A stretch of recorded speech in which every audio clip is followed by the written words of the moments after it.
Hare Krishna.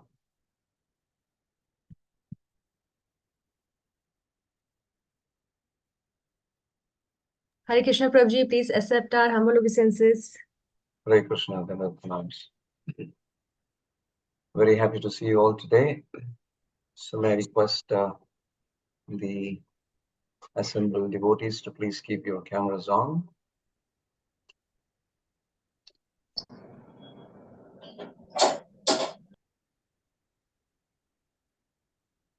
It's a great pleasure for me to be in your service today. Am I audible to all of you? Yes, Prabhuji. Prabhuji, can I take 2 minutes of yours? Uh, Anyways, now students, all students know you, but if I can introduce you for 2 minutes. Please go ahead. So we are very fortunate that we are gonna do Unit 23 by His Grace Ramakrishna Prabhuji. Prabhuji is a disciple of His Holiness Jayapataka Swami Maharaj and has been practicing Krishna consciousness for past 2 decades. And Prabhuji stay in UAE, and he has been engaged in so many services, assisting the main is like assisting local congregation and Bhakti Vikshas. So Prabhuji uh, serves in Shamadesh Yatra in UAE and assists 15 Bhakti Viksha groups as their mentor. And Prabhuji organizes festivals, and he's into book distribution, preaching programs, and Prabhuji trains preachers also, and counsel families, youth, children. Means Prabhuji is one that he does preaching to anyone, like of any age. So, and Prabhuji has done his Bhakti Shastri, Bhakti Vaibhava, and currently Prabhuji is doing Bhakti Vedant from Mayapur Institute. And Prabhuji have very profound in his teachings. And this the topic, Prabhuji, this Unit 23, Prabhuji has already taught this many times, and this is I was His Grace Yonusa Prabhuji was telling that Prabhuji really likes this unit to teach. So this is our very good fortune that a person who is very shastic in studying, who has so much interest, and we are getting association of that uh, person. So we are very fortunate, Prabhuji, that you agreed to teach us Unit 23. And hope I was thinking like that if you take more units also, because the His Grace Vimla Prasad Prabhuji was already telling so much about you. So I can, in the beginning only, I can say this. Thank you so much. We welcome you, Prabhuji. Thank you so much, Rukmini Mata. Hare Krishna. My humble obeisances to all the wonderful Vaishnavas who are assembled here. Many of you are much elder, rich in experience, and as well as very nicely drenched in Krishna consciousness. So I hope that we can together relish this particular unit in your association. I hope that we can serve Srila Prabhupada, his mission, and the purpose of human life becomes more and more purposeful in this way. So thank you very much for giving me this opportunity to be in your association. And I would like to start the session today. Those who have any questions, please raise your hands digitally so that I can see you and I can call you upon that. And those who have any comments, those who want to make some point as we go down discussing, you can also do that by prompting to raise your hands. And I request that all my students in this class should be, for the full time, keep their videos on. It's my very, very humble request. The reason for this is we are practicing a personality cult.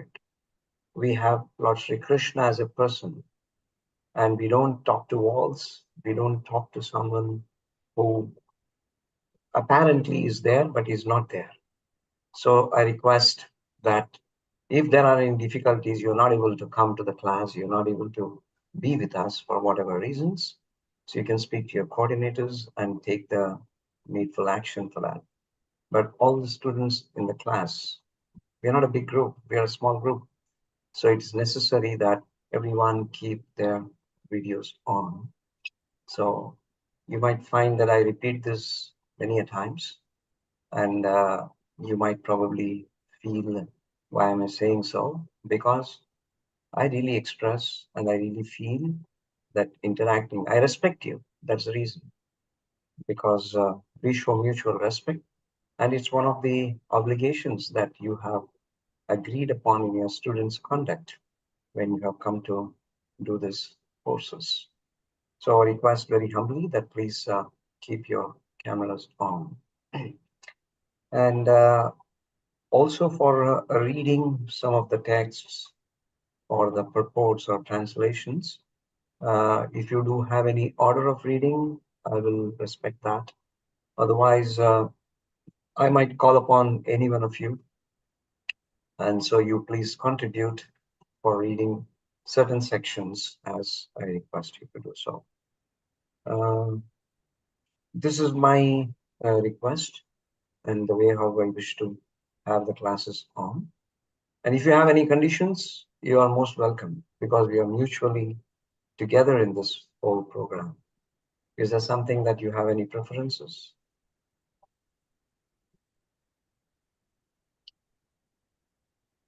Normally, when I've been in online for almost the past 4 years, doing different kinds of teaching programs.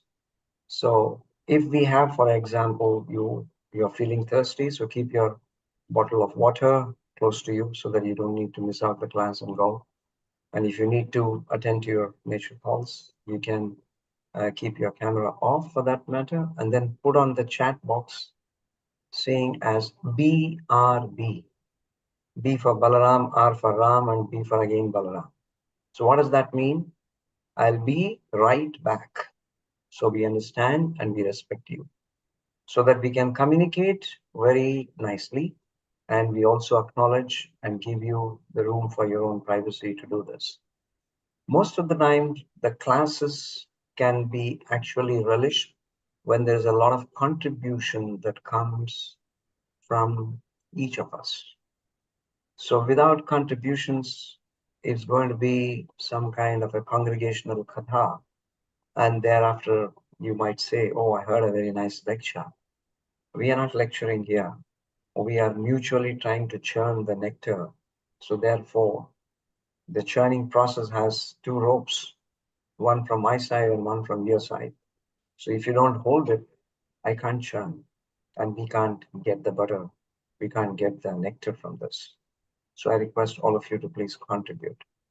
And also another thing that I wish to do is, since we are going to cover three important lifetimes of Maharaj Bharat in this whole unit, there's a big scope for enacting a play. So one of the things that I would request that you should volunteer to enact a play.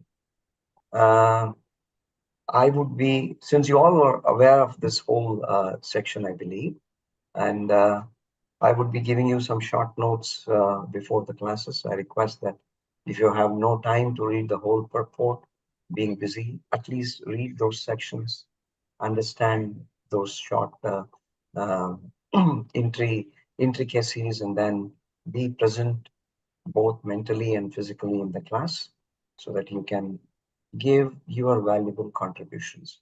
So based on that, uh, in the last unit that I did this section, we had performed a drama.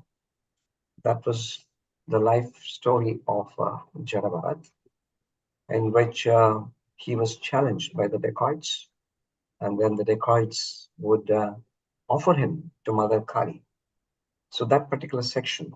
So one of the Mataji was Mother Kali, and one of the Prabhus was the one who was holding the chopper, and another student became Jalabarat.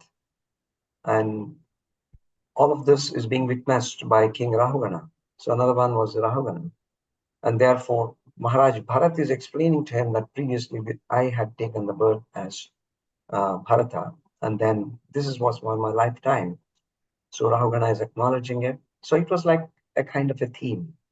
So the students have to weave their own theme, their own script and story, and they have to enact. So when do we do this? Right tomorrow. So the students are encouraged that you go through certain perspectives of it, because we have only 4 sessions today, tomorrow, and the next week for 2 sessions more. And we have to cover 7 chapters. That means we need to go at a pace of at least 2 to 2.5 chapters in each session. Then we'll be able to do a justice from 7 to 14. That's almost like 8, 9 chapters, 7, 8, 9, 10, 11, 12, 13, 14, 8 chapters. So it requires that we need to be alert and focus on this. Is that fine with all of you? So if you're agreeing to it, you can give a thumbs up.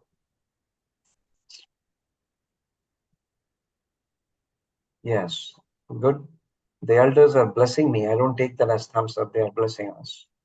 And the young ones are enthusiastic to show their thumbs up. That's nice. Thank you. Anyone of you would like to share some small insight or something in relationship with this unit? Is there something that you have in your understanding?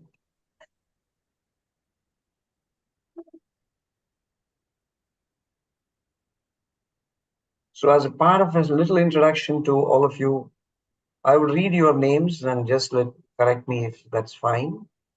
I am seeing here Rasika Priya Shamadas.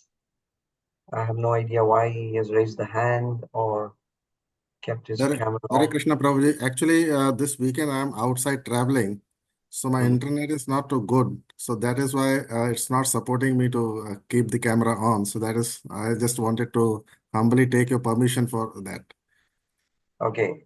Today you're permitted, but tomorrow you have to appear. Okay, Prabhuji, I'll try. Thank you. And then Ras Raman Krishna Das. Hare Krishna, Prabhuji, Dhanvat Pranam. Hare Krishna. The same situation, Prabhuji, here also. I'm traveling here actually, but I'm sincerely hearing whatever you are saying. Shravanam is one Only nice I'm going aspect of to it. switch. Shravanam is a nice aspect of it, but Darshanam is very important. Lord Brahma says, and Yes, Lord... Prabhuji, definitely. I will switch on the camera as it becomes possible. Good, thank you. Priya Satyabhama Mataji, are you here? Yes, Prabhuji, yes. Hare Krishna, Dandavat Pranam, Prabhuji. Prabhuji, actually, I have a little one to take care of, and if I turn the camera on, he'll be in and out of the camera again and again. I'll have to tend to him also. And Sundays, I have my Rajbhog service at the same time the class is going on. So this is the only reason it gets really difficult for me to keep the camera on. I'm sincerely listening. You can speak to your authority since you have come to study Bhagavatam, to give you some kind of a space there so that you can attend to these classes. The priority should be decided by you, which one you would like to do it. You can't be at the 2 things at the same time. Neither you can focus on your service, nor you can actually relish learning Bhagavatam. So I request that you please make your arrangements. If you are in the class, you must be keeping yourself always on and alive. This is my humble request to each one of you, please. Also, I'm seeing Ananda Leela Mataji. Thank you for switching on. Hare Krishna Prabhu. I was just trying to set up myself to be available. Thank you very much. Thank you for it. Thank you Thank for being available. And though we are spending about 10-15 times to just remind people again and again, this is just because many of us, we fall into the trap of falsely considering that whatever we are doing is acceptable for any kind of justifications. Just like if you have to go to any of the university and you need to take some kind of a degree, there is a mutual agreement that you would do with them saying what is the discipline that you are following. And if you don't do it, you won't get your degree and you won't be allowed. So the same sincerity should be there without reminding you that you please be available. So kindly do not mind if I am keep making things a little straightforward. I would like to do that so that students, I don't see you as simple students there on the screen. I actually see you as my deities. So how can I not be seeing the deities? So therefore I request, the deities can choose. No, we don't want to show you. But then as caring the deities, we would like to do the alankara. So similarly, the words that you actually decorate in describing Srimad Bhagavatam is the alankara. So please do not deprive me of your darshan. Thank you. Jagat Mata Sachi Devi Dasi. You are Jagat Mata, so you must be very, very merciful. Okay, thank you very much. I hope others will quickly get this message. And Rukmini Mataji, so please convey this message that everyone must keep their cameras on. And Ras Raman Krishna Prabhu, are you driving the car? No, Prabhuji, I have stopped the driving now.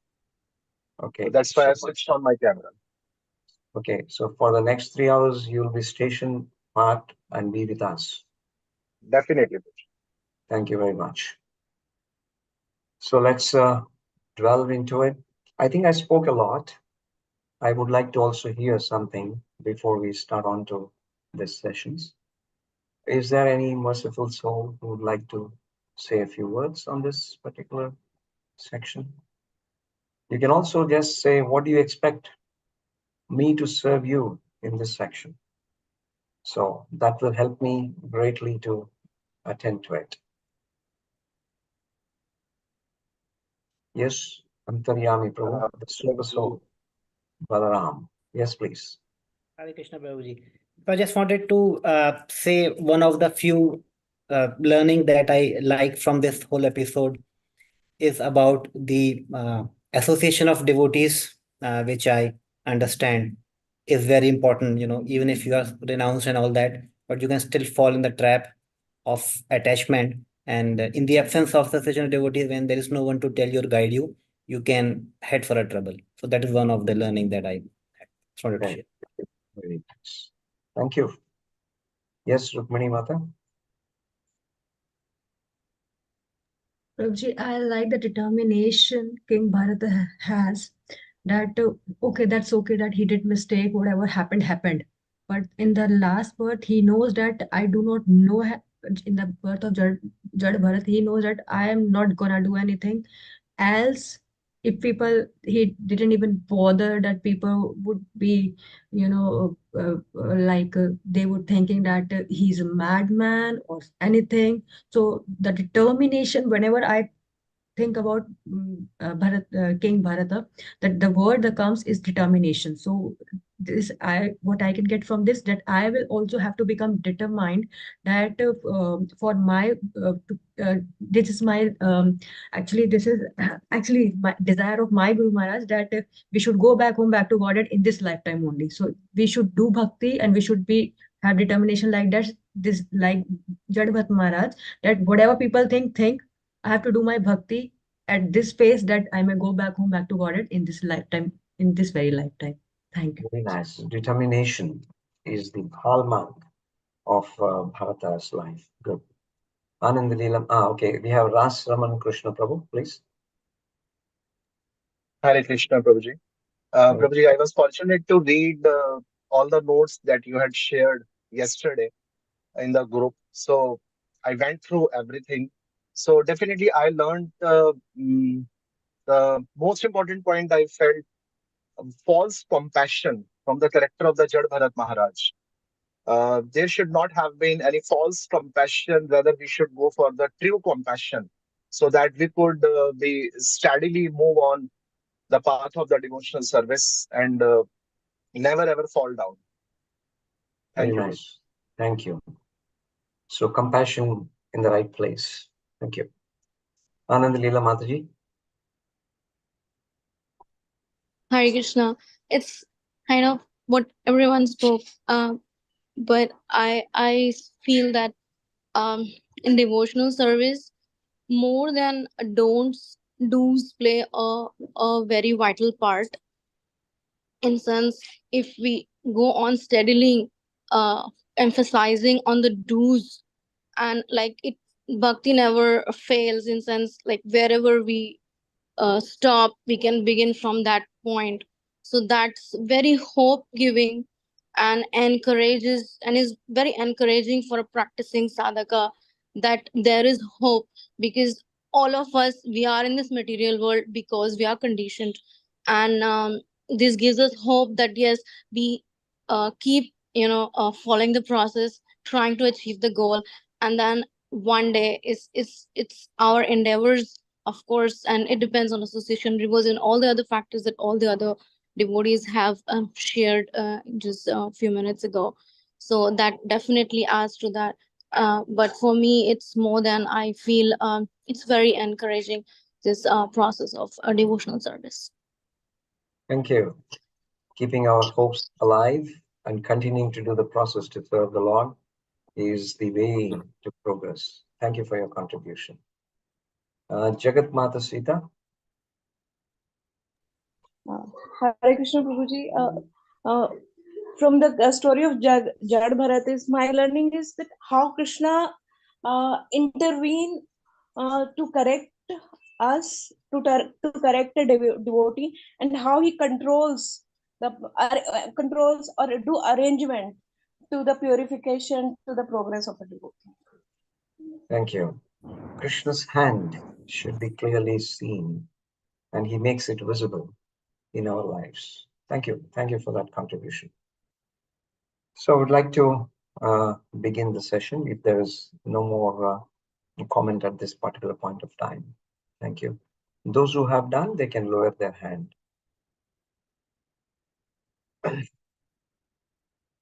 I see 2 messages on the chat.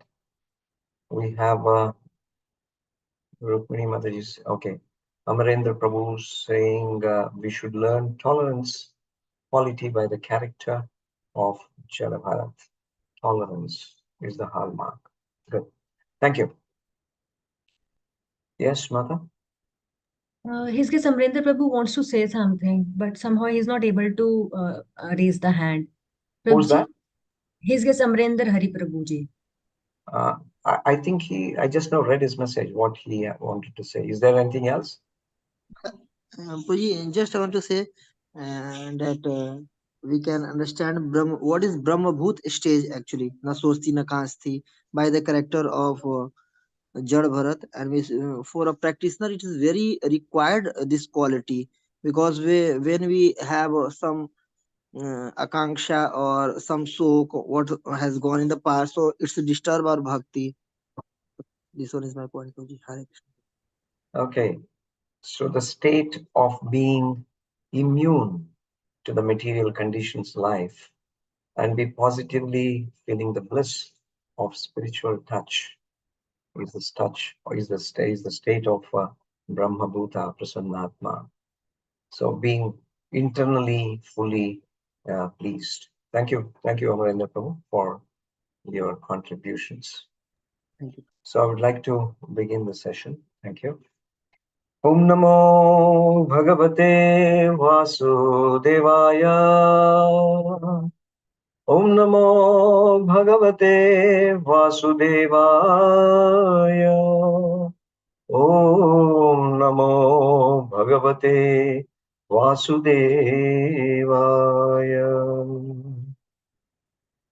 I would share the screen with you, which will give us some kind of a very wonderful insights on the prayers from Sanatana Goswami. In his Krishna Leela Stava, he mentions this particular prayer. Glorifying Srimad Bhagavatam, we have taken only a few of them, not all the stutis. Sarva Shastrabdi Piyusha, Sarva Vedaika Satpala, Sarva Siddhantara Nadya, Sarva Lokaika Driprada, सर्वभागवता प्राणा श्रीमद्भागवता प्रभो कलिद्वान्तोदितादित्य श्रीकृष्णा परिवर्तिता निम्नगानं यथा गङ्गा देवानामच्युतो यथा वैष्णवानां यथा शम्भु पुराणानामिदं तथा नारायणं नमस्कृत्य नरं चैव नरोत्तमं देवीं सरस्वतीं व्यासं ततो जयमुदीरये नष्टप्रायेष्वभद्रेषु नित्यं भागवत सेवया भगवत्युत्तमश्लोके भक्तिर्भवति नैष्टिकी निगमकल्पतरोर्गलितं फलं शुकमुखादमृतद्रवसंयुतं पिबत भागवतं रसमालयं मुहुरहो रसिका भुवि भावुकाः ॐ ज्ञानतिमिरान्धस्य ज्ञानञ्जनशलाकया चक्षुरुन्मिलितं येन तस्मै श्रीगुरवे नमः नमः ॐ विष्णुपादाय कृष्णपृष्ठाय भूतले श्रीमते भक्तिवेदान्तस्वामिनिति नामिने नमस्ते सरस्वते देवे गौरवाणी प्रचारिणे निर्विशेषशून्यवादि पाश्चात्यदेशतारिणे पञ्चतत्त्वात्मकं कृष्णं भक्तरूपस्वरूपकं भक्तावतारं भक्ताख्यं नमामि भक्तशक्तिकम् हरे Krishna Krishna Krishna Hare Hare Hare Ram Ram Ram Hare Hare. After having offered our humble obeisances at the lotus feet of the Guru Parampara, glories of Bhagavatam being sung, and also remembering the Supreme Lord Sri Chaitanya Mahaprabhu with his associates, brings us the opportunity to churn the nectar of the holy names, as well as to relish the wonderful pastimes which he in his different incarnations has performed. Whatever my intelligence permits, I can try to speak accordingly about this particular pastimes, just in tune, as the Bhagavatam says, like the birds can fly according to the capacity of their wings, and so they soar in the sky. Similarly, intelligent people, according to the capacity of their inspiration, they can speak about Krishna Katha. So in the process of so doing, I might not have the abilities to convey every single aspect of what the acharyas have spoken or what the incidents have taken place and looked into. So some aspects of it is what I may be able to touch. So I pray at the lotus feet of the Supreme Lord, as well as the spiritual masters and you wonderful devotees who are practicing Krishna consciousness very nicely. You may kindly accept my words of glorifications about the Supreme Lord. So we are dealing with a chapter or a section of the chapters, usually 7, 8, and 9. I would particularly pick up in this connection. It's a saga of repentance, which is called as misplaced affection. So one of the devotees was mentioning about it, compassion. We should not be falsely compassionate. So I would like to take out on the positive side of how affection is the source. And when we misplace our affection, then we end up into a mode of repentance or remorseful. So this is what happened with Maharaj Bharat. Antaryami Prabhu, would you like to read some meditations here? Sure, Prabhuji. When our needs are met somewhere else other than within our relationship with the Lord, there are consequences. Waiting on the Lord to heal your wounds or provide for you in your time of need will be hard, but his timing and provision are better than any quick fix. You are never too far from God to choose to give all of your affection to the Lord. So the choice of showing your affection to the Lord is with you. And therefore, the reciprocation also comes accordingly. So have trust in God, have understanding, become dependable, and know that He knows your welfare better than what you know. With this confidence, we can see in this saga how Jada took on to his entire journey.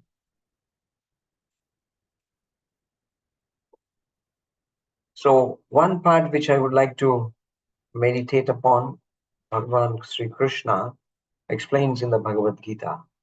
O best among men, Arjuna, the person who is not disturbed by happiness and distress, is steady in both, is certainly eligible for liberation. So this chapter also tells us the techniques, the methods that one should focus upon to become eligible for liberation. Yam hina vyatanti ete purusham purushashabha samadhukka sukham dhiram so amrutatvaya kalpate. So the Brahmabhuta platform that was being spoken by Antaryami Prabhu is the Amrutatva. So there are different levels of becoming liberated. So the first stage is to simply become free from miseries. Artho Artharthi, they look at that focus. And when they develop little affection for the Lord, then they want to get away from this material pangs itself. And thereafter, they develop what is called as relationship building with the Supreme Lord. And this Amrutatva, Mruta means to die, Amruta means never to die. And that's a Tattva, Amrutatva. So that state of liberated feeling in its realized state, one attains when he is able to sama, sukham, dukkham, dhiram. With his intellect, he is able to focus. So we could see that from Bharata's life, he had demonstrated how to do that.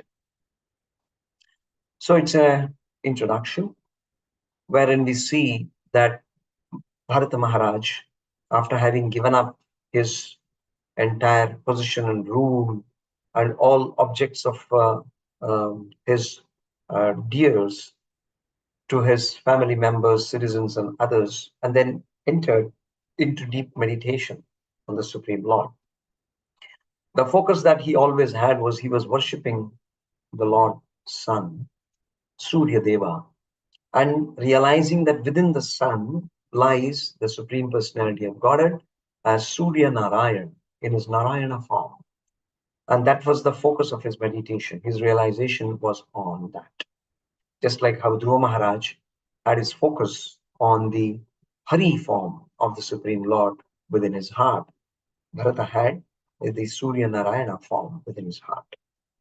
And for whatever reasons, he could not keep up his vows of his renunciation order. And then he got attracted to a deer out of great compassion. And then he fell from his attentive services to the Lord. And therefore, in his next life, being so much attached to the deer, he was born as a deer. Yam yam vapi smaran bhavam tejat ante kalevaram was a demonstration here in the life of Bharata Maharaj. And then afterwards, he was very careful. The Lord orchestrated his next birth to be born as a son of a Brahmana. And from a Kshatriya, he was born he fell down into an animal propensity. And then afterwards, he was again uplifted to be born as a Brahmana's son. And then afterwards, he focused very nicely. In all the three aspects of it, his Krishna consciousness was never lost. This was some of the very extraordinary activities which the Lord orchestrated through Bharata Maharaj's pastime. So he remembered his pastime and he was very careful. And when the right opportunity came, he demonstrated his abilities to speak on Krishna Katha to the king Rahugana.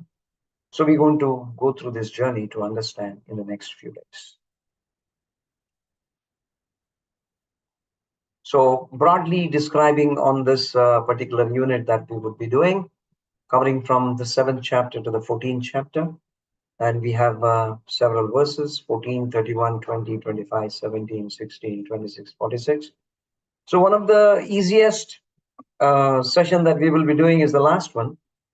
Though the number appears to be big, in fact, we would be covering 26 plus 46 in one session. So we will be focusing basically to learn some qualities from Bharata Maharaj in the first two, and then about the Jada Bharat's qualities and his meeting with Rahugana in the second session, possibly tomorrow. And then afterwards, on the next coming Saturday, we'll speak on the conversations that takes place. Here is the maximum lessons that we actually learn in this particular section to go by. So a lot of attention in the chapters 11 and 12, as rather 10, 11, and 12 to be the highest ones. And between the 7, 8, 9, you can do a good shramana and also have some points of thought-provoking discussions. In general, to see the distribution 7, 8, and 9 as what we see here, this is taken directly from the Subodhini of His Grace Gauranga Darshan Prabhu, wherein he very nicely classifies the different aspects of the activities of King Bharata. 1 to 7, Bharata's rule. 8 to 14 is Bharata's retirement and Punahashrama. And then we have in the 8th chapter, description of the character of the Bharata Maharaj. Bharata brings an infant to the deer, how his journey goes on from being a great king, a renunciant, and then falling compassion, and finally falling down, and then taking the birth of a deer. That would be discussed in today's session as we do. In tomorrow's session, we will discuss about the Jada Bharata's character. Furthermore, in this unit, we will be covering chapter 10, 11, and 12. This is all the three basically based upon Jada Bharata's interactions with Rahugana.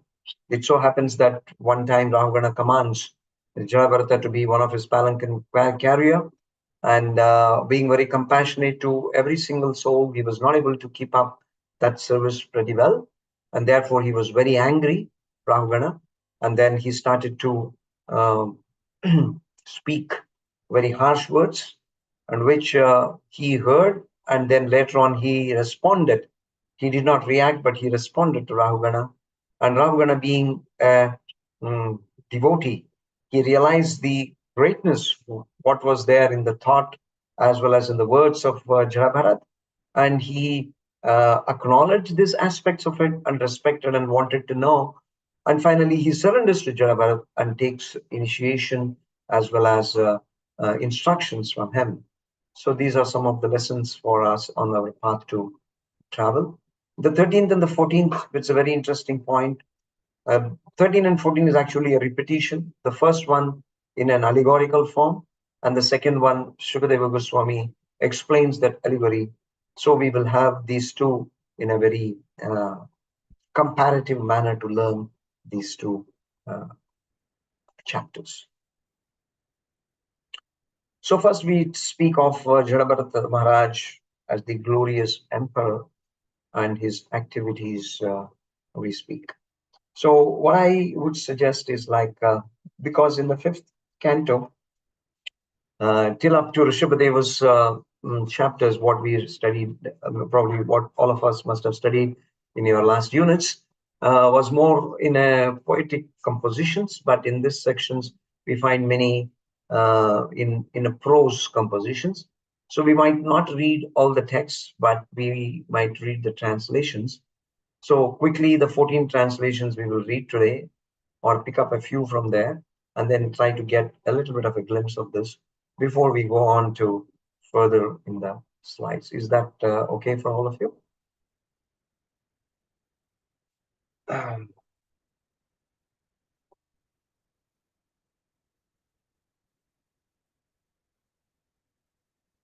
I would just open up the database. Just give me a minute, please.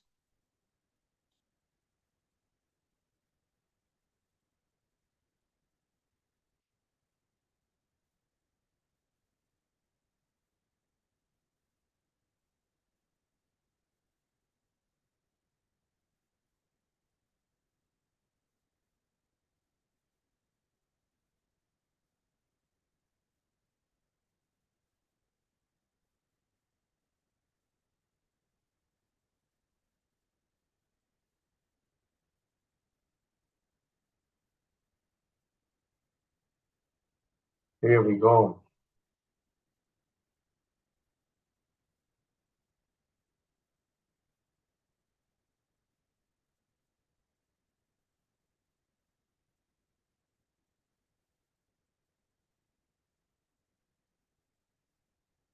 So I hope you're able to see the screen.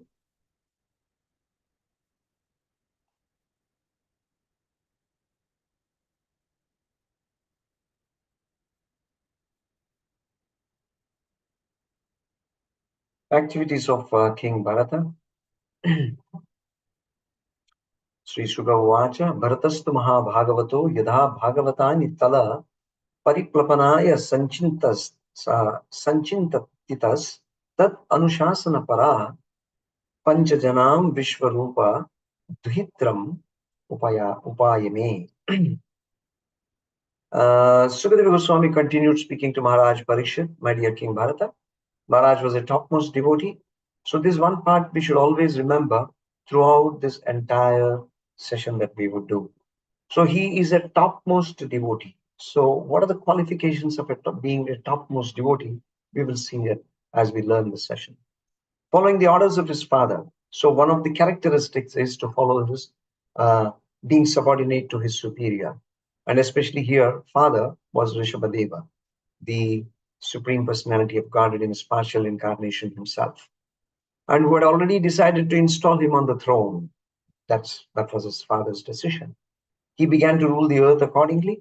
When Bharata Maharaj ruled the entire globe, it was not a small part of a kingdom, but it was the entire globe. So Bharata Varsha, therefore it became, till that time it was Ajanaba Varsha, then afterwards it became the Bharata Varsha. He followed the orders of his father and married Panchajani, a great personality again, who is empowered by the Lord, and the daughter of Vishwarupa. Vishwarupa is one of the personalities in the heavenly planets. Just as the false ego creates the subtle sense objects, Maharaj Bharata created 5 sons in the womb of Panchajani, his wife. These sons were named Sumati, Rashtrabhrita, Sudarshana, Avarana, and Dhumraketu. Very interesting point that is made, how great devotees describe great devotees' activities is seen here. Bharata Maharaja was a topmost devotee, and then he is compared here regarding how he procreated 5 children, 5 sons in this wife Panchajani. And how was that? Just as the false ego creates the subtle sense objects. What are the subtle sense objects? Subtle sense objects is the tanmatras. Tanmatras means the sound, then the touch, then the form, taste, and smell. These are called as the sense objects. What do? They precisely reflect false ego in its true sense. For example, if we drink some water, we find it very tasty. So the taste is related to false ego. So because false ego interacts with the mode of ignorance, therefore you have the taste generated, and also this the very element generated, which is water.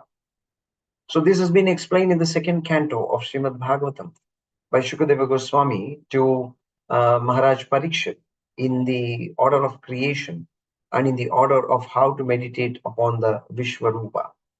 So false ego is so powerful that it can reflect itself in various sense objects, as well as in senses, as well as in the elements.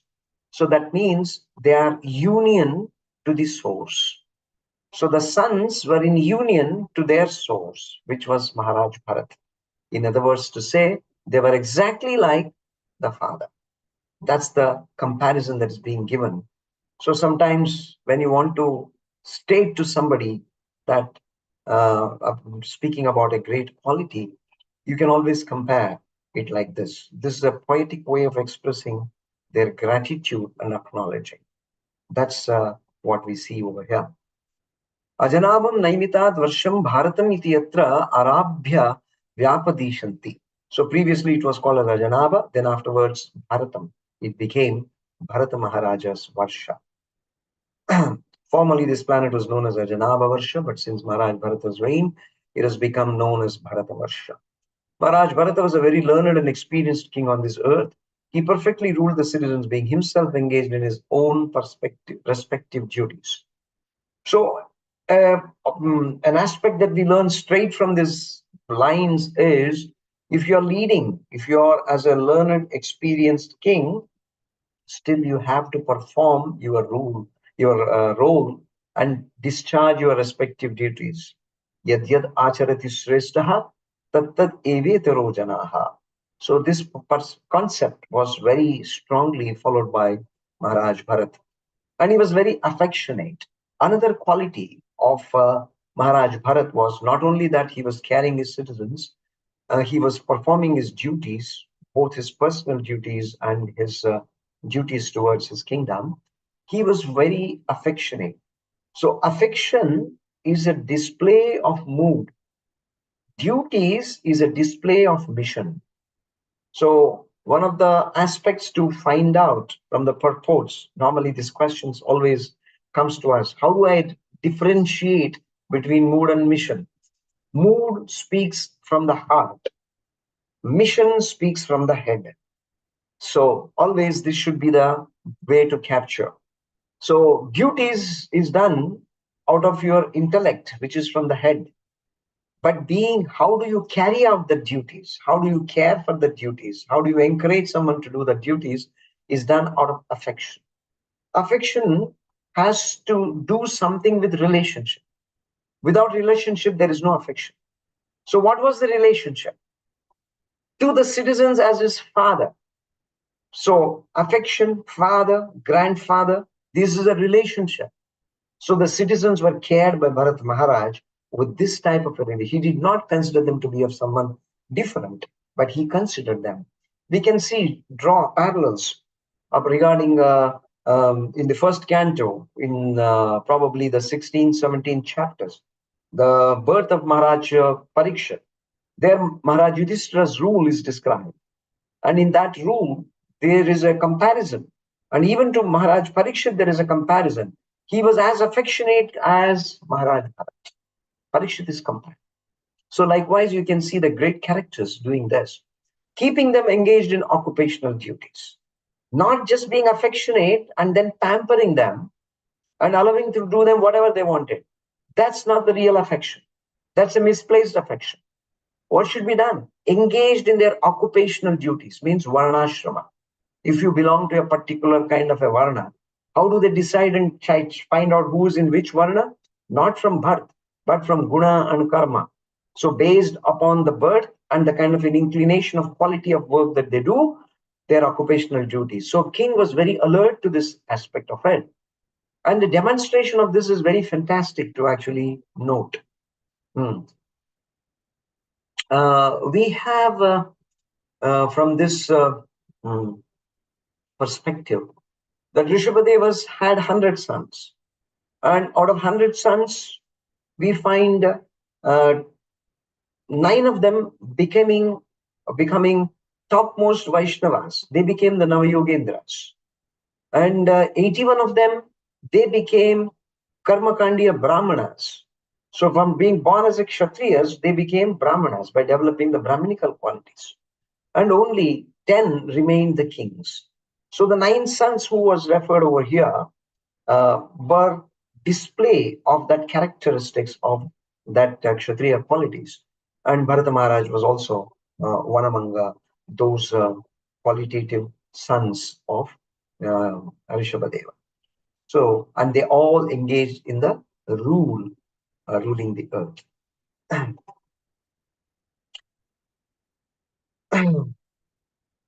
So Yajna Kratu, Bhagavantam Yajna Kratu, and Ije means to perform sacrifices. Yajna is Ija. Ija means to worship. His form of worship was to the Bhagavantam Yajna Kratu, by performing fire sacrifices. Rupam Kratubhir.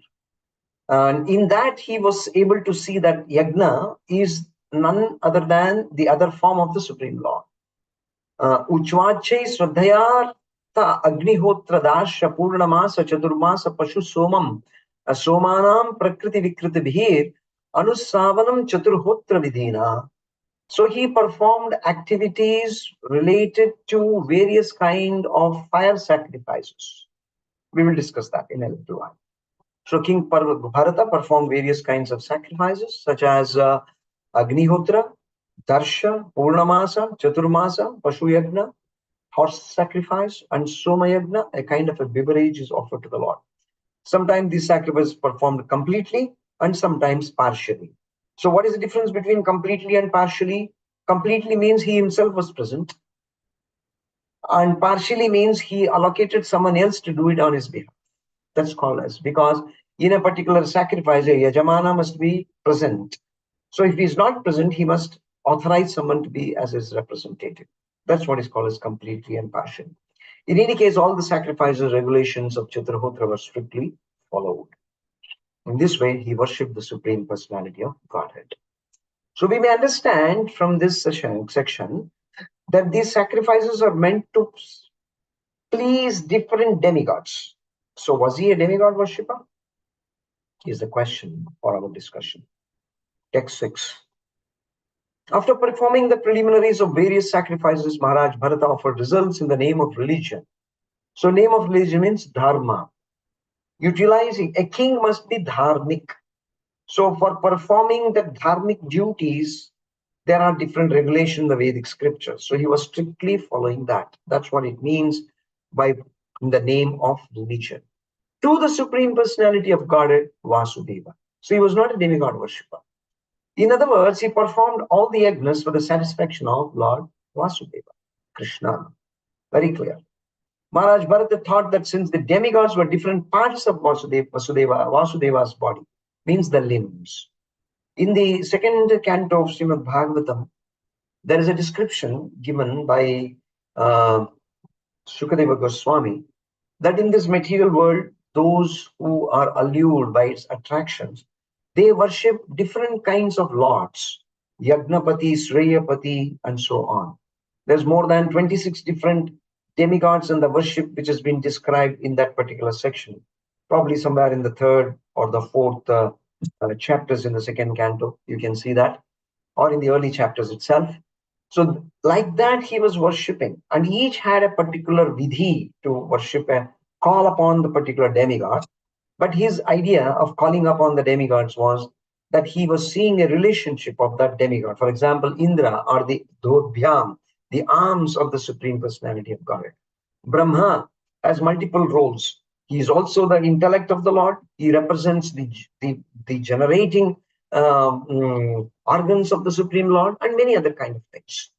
So likewise, he was worshipping different personalities in the understanding that they were all the Lord's different body, the parts. So by thinking in this way, Maharaj Bharata was freed from all material contamination, such as attachment, lust, and greed. So to become free from lust, greed, and attachment, there is an important connection to be understood. Krishna also says, Trividham narakasya daha. What is that three? Lust, anger, and greed. So if you want to get out from that, you got to have what type of thinking? That thinking in this way. Like what way? Demigods are connected to the Supreme Lord as part and his parcels. They are representing the different energies of the Supreme Lord. And therefore, if you worship in that thought process, then lust, greed, and attachment to the positions of this world becomes free. Or in simple words to say, who is the proprietor. Knowledge of who is the proprietor, if it dawns, then this clarity becomes very, very nice. He understood how the offering made to different demigods was simply an offering to different limbs of the Lord. Understanding refers to intellectual capacity when it is in line with the Vedic context and the directives of the spiritual master. That's what makes understanding complete. So the three elements of understanding. So for instance, Indra is the arm of the Supreme Personality of Godhead. Surya is the sun who is his eye. Thus Maharaj Bharata considered the oblations offered to the demigods were actually offered into the different limbs of Lord Vasudeva. Text 7. In this way, being purified by ritualistic sacrifices, the heart of Maharaj was completely uncontaminated. His devotional service increased day after day. Then afterwards, we see down in the purport, his body is decorated with Srivatsa. So the understanding, the fourth level of understanding is to have the form of the Lord completely within one's core of the heart. So he was relating to the presence of the Lord as the Paramatma feature, as what we see here. So one of the aspects previously in the ages was to do meditation upon the Supreme Lord in the form of super soul. So yogis meditate upon the localized Paramatma situated in the heart. So Gyanis worship the impersonal Brahman as the Supreme, absolute truth, and the devotees worship Vasudeva, the Supreme Personality of Godhead, whose transcendental body is described in the Shastras. So the one Lord has three features, and the Lord's personal features are described in the Shastras. So he had come up to that level of understanding. Like what was that understanding?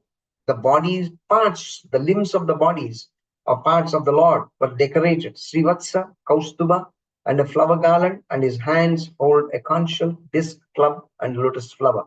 In this way, devotees like Narada always think of him within their hearts. So in this way, the description is talking about Maharaj Bharata's intention of his worship and the intensity of his worship. So destiny fixed time for Maharaj Bharat's enjoyment. So everything goes according to time. Kalosmi loka kshaya krut pravruddho. Bhagavan explains in the Srimad Bhagavatam, Bhagavad Gita in the 11th chapter. So when that period was finished, he retired from family and divided the wealth. So everything, समय से पहले किसी को कुछ मिलता नहीं है और जो मिलना चाहिए उतना ही मिलेगा. Whatever one deserves, only that gets. So in other words, to say, time is Krishna, Kala is Krishna, and therefore he orchestrates everything to fall in line. When that period was finished, he retired from family life and divided the wealth. So one more lesson to be done. You may be eager, oh my dear Lord, kindly finish off my time of enjoyment, sense gratification. This should be the kind of a prayer. And second, you should not have any attachment to whatever you have so far assimilated or gathered, assembled of your possessions. You should immediately relinquish it by distributing it according to the instructions. So he left his parental home, the reservoir of all opulence, and started for Pulahashrama. So what was his parental home? And why is said the reservoir of all opulence? Because he was the son of Rishabhadeva, and Rishabhadeva is the personality of Godhead who possesses all the opulence. So the kingdom was his representative, and therefore he left from his paternal home, father's home. And always the children, the sons, have to reside in the paternal home, not the maternal home. So the paternal home is a place of continuing the lineage. And he went to Haridwar. So Haridwar or Haridwar is a place, the gate or the doorstep from where we can enter. Dwar means the door. And Harika Dwar. So at the doorstep or at the lotus feet. So Haridwar, if you want to understand the Lord, you have to go to the door. So where is the door? The door is the lotus feet of the Supreme Personality of Godhead. So he has taken the shelter of the lotus feet and went to the place called as Haridwar, and then he started to worship the Shaligrama Shilas. You may also understand that Haridwar is not just exactly the place which is located here in India, there are many places where the Lord has performed his pastimes. All of that is considered to be as Haridwar. So this is how another aspect of looking at it, because the Shaligrama Shilas, when we talk about it, is not in this particular location where the Ganga flows. Shaligrama Shilas are in the place, the present day Nepal, in the what you call as Kala Gandaki river. In that place, the Shaligrama Shilas are there. So previously it is Akhanda Bharata, one full globe, and therefore all of this were Haridwar, and that's where he went through. At Pulahashrama. So again, a holy place to be chosen when you want to renounce. That means environmental conditions must be very conducive. So I also request the devotees, you have to make a choice, like how Bharat Maharaj made a choice. If you want to continue your Bhakti Vaibhava sessions very perfectly, you've got to make your choice. You've got to stay at the lotus feet of the Lord's lotus feet. Come to Haridwar, which is happening here in these sessions. So therefore, don't mix up different services and choose this service is better than that. In that case, the philosophical perspectives, when it is not understood, you cannot perform your service also properly. And we will see that how Bharat Maharaj also lost his ability to perform services because he was not able to distinguish it pretty clearly. So if it is Bhagavatam, it is purely Bhagavatam. You have to hear and you have to kirtan. So that should be the time reserved. It's a study time. It's like going to a college or a university. You cannot tell any other excuses that I have this problem or that problem and so I'm not able to attend to it. Then you're not actually doing justice. It's not that you will give an excuse and then you will be excused. It's very external. But can you actually ask such an excuse from the Supreme Lord? And do you think that he will allow you to do that? Because one who is studying Srimad Bhagavatam, Krishna actually embraces him. And so his embrace is so tight, you cannot just get out of it. And therefore, if you want to really feel that embrace, you are the one who has to voluntarily come towards him. So his devotees become visible. So at Pulahashrama, the environment, what is the impact of it? The Supreme Personality of Godhead, Hari, out of his transcendental affection for his devotee, becomes visible. So in the Bhagavatam sessions, you can actually see the Lord becoming visible. And therefore, he satisfies his devotees and the devotees' desires. So it's a very beautiful drishtanta, an example here. So in Pulahashrama, the Gandaki river, which is the best of all rivers, the Shaligrama Shila, the marble pebbles, purify all those places. On each and every marble pebble, up and down circles like navels are visible. Text 11. In the gardens of Pulahashrama, Maharaj Bharat lived alone and collected a variety of flowers, twigs and tulsi leaves. He also collected the water of Gandaki river. So here the process of worship, arhana, or the archana method is specifically mentioned. How to perform Pancharatriki deity worship. He was not only a Mahabhagavata, he was also a very kind king. And he relinquished that kingly duty. And then he took up the duty of a devotee as a servant. And thereafterwards, he performed according to the direction of the scriptures, which gives recommendations on Pancharatriki vidhis. So therefore, he collected variety of flowers. Patram, Pushpam, Phalam, Thoyam is the fundamental concept of the Pancharatriki vidhi.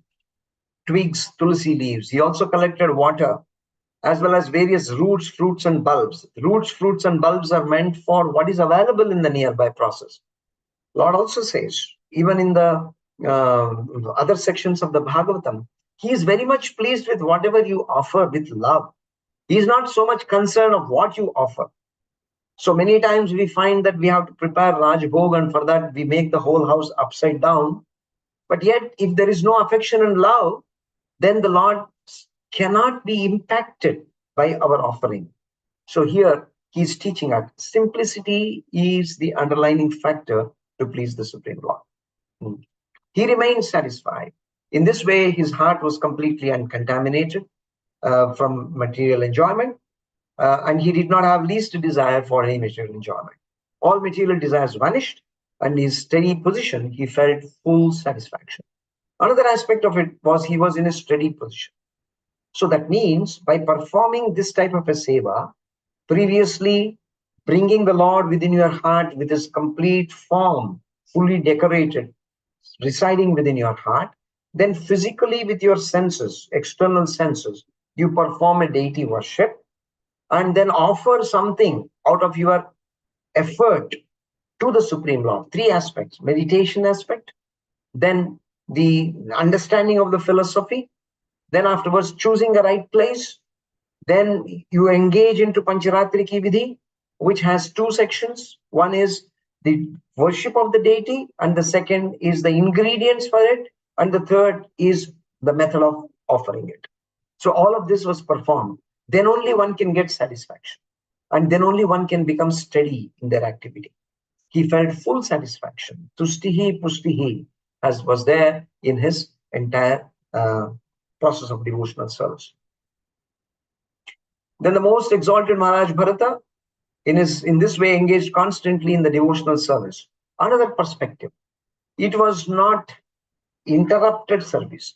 Today I did, tomorrow I will think of it later. If I am able to get up, I will do it. Was not the case. It was a constant. Anukulyena Krishna Anushilanam. Anushilanam means character. Anushilanam means following the character of the great devotees who have established this fact is what was being followed by Maharaj Bharat.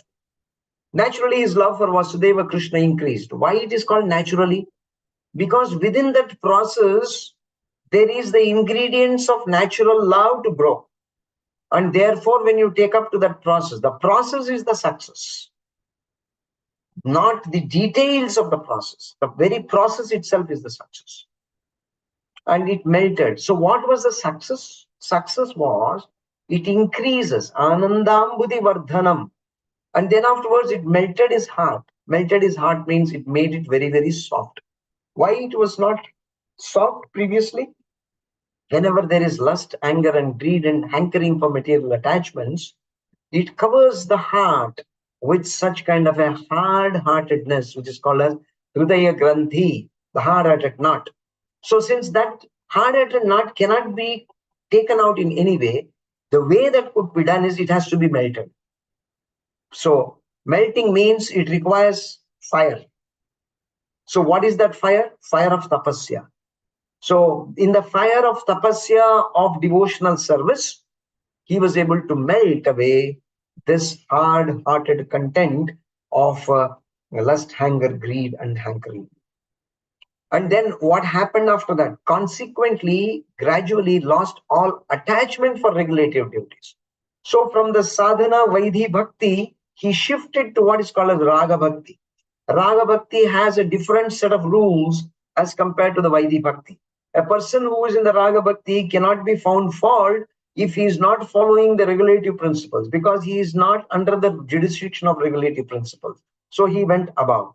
That means from sadhana bhakti, he took to the path of by the bhava bhakti or the raga bhakti, and therefore in the raga bhakti, just like for example in the Vaidhi bhakti, you get a taste for chanting, you get a respect for your teachers or your spiritual master, and then you become affectionate towards other devotees, and there is a liking regarding shastras because the words affect your mind and give satisfaction to your heart.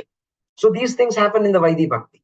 So similarly, the symptoms which happens in the Raganuga Bhakti is that of that he started to feel bodily ecstatic symptoms such as Ashtasatvika Vikara. And one of them is constantly feeling separated from the Lord, and in that separation, tears start to flow of repeatedly thinking his unfortunate situation. And his eyes became so much so that he could not see anything. Thus he constantly, when he says that he could not see anything, means he was able to see only the Lord everywhere and nothing else. That's the point that is to be underlined over there. So at that time, his heart, which was like a lake, and this is a very beautiful comparison. A lake, because there is no water coming from anywhere else, it is a stagnant, it is a body of water. Because it's a stagnant body of water, there is no movement in the water. It is still. So the mind is compared to the lake. You got to make it still And when the stillness is exhibited in the mind, then there are these symptoms which actually become manifested. Like, for example, the lotus grows nicely when there is a still water. When there is a flowing water, lotus doesn't grow. So in the lakes, the lotus grow. So we should also understand that we should grow the lotus of the love for the Supreme Lord. So every aspect of devotional sentiments was followed by Maharaj Bharat perfectly. And it was filled with water of the ecstatic love. So what is this lake? There is love. Love is drava. Drava means it is fluid in nature. So therefore, because anything which is fluid in nature has a great satisfaction, just like water is fluid. Instead of water, you start to gulp ice. Will it be giving you the same satisfaction? It does not, though it is the same. Or you started to drink vapor. Is it going to give you satisfaction? No, it's the same object. It has different forms. So the form which actually gives the greatest satisfaction is fluid, in fluid condition. Therefore, our heart should have filled with this love for God, which is like a fluid thing. And the quality is, in the vapor, you cannot drench or drown. In the ice, also, you cannot hide yourself. But in the water, you can drown yourself. So therefore, Krishna always drowns his devotees. Nimajjantam akyapayantam. Krishna says, Satyavrati Muni writes this in this Damodara Leela as beautiful composition. Iti driksva leelabhir ananda kunde. Svaghosham nimajjantam akyapayantam. So in this way, one should experience the love of God, which is drava. And then when his mind was immersed in that lake, he even forgot the regulative service to the Lord. So it was so ecstatic that there was no sadhana bhakti regulations coming up to him. Then 13, Maharaj Bharat appeared very beautiful. So what happens in that state? Because the Lord keeps on coming to his consciousness so constantly, the beauty of the Lord is transferred into the physical beauty of the body of the devotee. An example could be given. Later in the 10th canto, you're going to read this, and probably you must have heard it previously also. That when the Supreme Personality of Godhead, or in the 3rd canto, certainly you have heard about it. So 2 instances I will quote, or probably 3 instances. And all us relate to the motherly affection for the Lord. The first one is Mother Devahuti. When the Lord had blessed Kardama Muni, stating that I am eager to become your son, and I will take shelter of your semen and be born from the womb of Devahuti. So when she was carrying the Lord Kapila in her womb, her beauty is described, which was unparalleled. That's the first instance. And the second instance that I can recollect is Mother Devaki, when the 8th son was about to be born, and the Lord entered the mind of Vasudeva, and he transformed that consciousness of the Lord's birth into the mind of Devaki. The whole prison house started to become so brilliant. Even Kamsa came and visited, because all the gods alerted, saying that Devaki looks different today. So he came and he saw, and he was so blissful. My sister, she's looking so beautiful today. He acknowledged it. That means even the hardest of the demons cannot resist themselves coming and appreciating about the Supreme Personality of God. So this was what was happening there, and therefore he looked beautiful. So therefore devotees are always beautiful. Why? Because they have the Lord seated within their hearts. He had a wealth of curly hair on his head, which was wet from bathing 3 times daily. This is the way how Keshalankarana has to be done. He dressed in deer skin, and he worshipped Lord Narayana, whose body was composed of golden effulgence and who resided within the sun. Maharaj Bharata worshipped Lord Narayana by chanting the hymns given in the Rig Veda. Om Tats, what do you call? Om Tad Vishnu Sada Pashyanti Surayaha. This is one of the Rig Veda mantras, which is chanted even when you want to do your purifications. You got to chant this mantra. So in this way, and he recited the following verse as the sun rose. Paro Raja Savitur Jata Vedo Devasya Bhargo Manasedam Jajana Sureta Sadah Punar Avishya Chaste Hamsam Granam Nrishad Rinigiram Imaha. So the Supreme Personality of Godhead is situated in pure goodness. That means Vishuddha Sattva. He illuminates the entire universe and bestows all benedictions upon his devotees. The Lord has created this universe from his own spiritual potency. According to this universe, from his own spiritual potency, according to his desire, the Lord entered this universe as super soul, and by virtue of his different potencies, he is maintaining all living entities desiring material enjoyment. Let me offer my respectful obeisances unto the Lord, who is the giver of intelligence. Mattaha smriti jnanam apohanam. So Krishna gives that kind of an intelligence for a devotee who is in affectionate relationship with the Lord. Yeah. So we covered the first chapter. Any questions?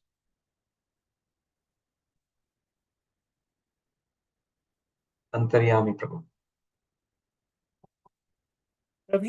Do we have some um, history or description about Ajnab, why it was called Ajnab Varsha before Bharat Maharaj? Ajnaba was the previous king. Okay, so usually the place of land is named after the king. Okay, thank you. Jagat Mata Mata. Hare Krishna, Prabhuji. Prabhuji, just a question. It just came into my mind that Bharat Maharaj was meditating on Krishna, and maybe his destination was Brahma Jyoti. And because he had so much compassion and affection in his heart, Krishna changed his destination to love the Golok Dham. Is it possible, or is it just my mental conclusion? We must understand, I think the descriptions very vividly explain that he was not just only meditating on the Supreme Soul, but he had a clear concept of Vasudeva. Prabhupada explains this part. He had the concept of Bhagavan clarity. He was not limiting his consciousness or understanding only to the Paramatma feature of the Lord. Why should a devotee worship Paramatma? The first important aspect is because the Paramatma resides within your heart, within this body. Now, if you want to have a connection with the Supreme Lord Sri Krishna, if your connection is not strong with Paramatma, because in the devotee's heart, just like how in every living entity's heart, the Supreme Lord, Ishvara, what is it? This verse in the Bhagavad Gita which says, Hrudeshe aditistati, that I am residing in the heart of all the devotees.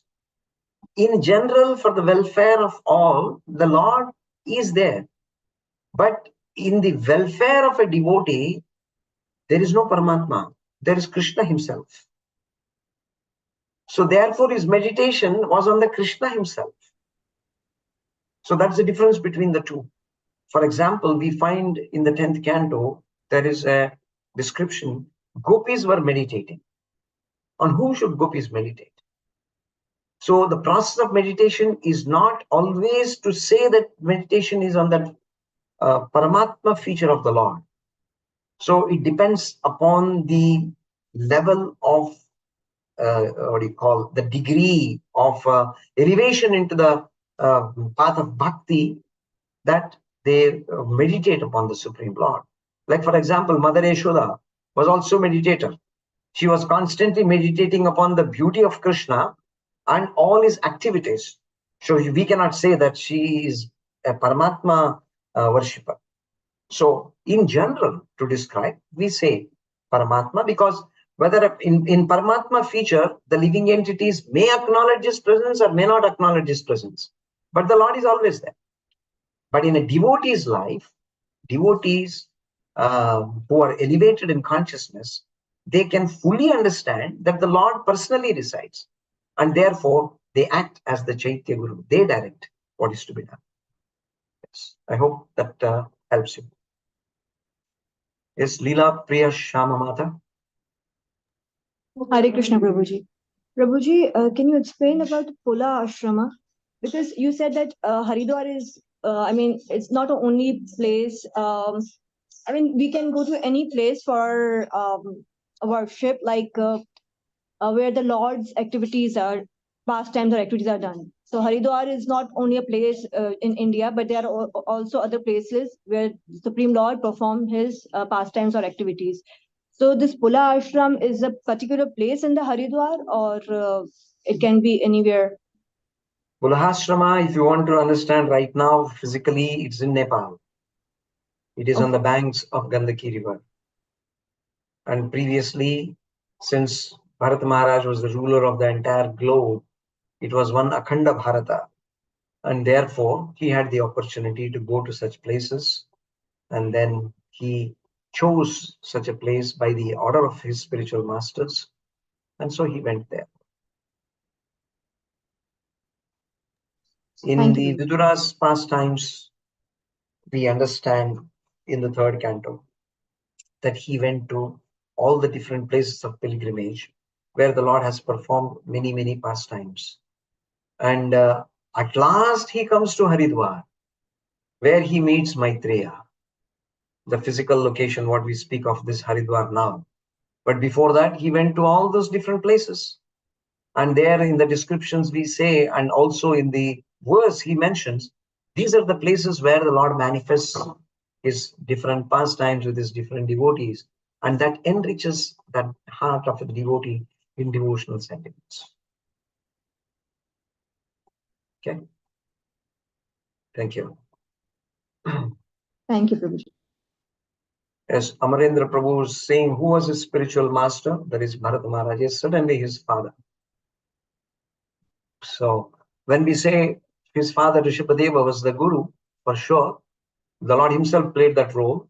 But along with that, there were also other Vaishnavas who were constantly guiding him in how to become a wonderful devotee.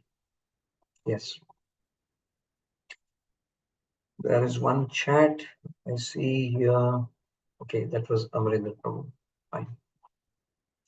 Any questions or any point of that jewel you have collected from the first session that we are having it today?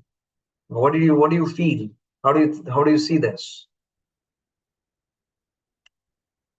Do you like Bharat Maharaj? One of the aspects that we should learn from Bhagavatam is we should be very greedy. Natte viduhu swartha gatim hi Vishnu. So viduhu means aware. Na viduhu, not aware. What? The gati, the destination. Swartha gati. So once swa artha, once devotional sentiments becomes mature, when it actually becomes swartha. Swartha means selfish. What is that selfishness? Selfishness and greed of having the bhakti from the lotus feet of those devotees who have it. So therefore, if we want to progress in devotional service or in devotional life, we should. Why are these characters portrayed in the Bhagavatam? These characters are representatives of the depositories or the repository of love wherein one can draw.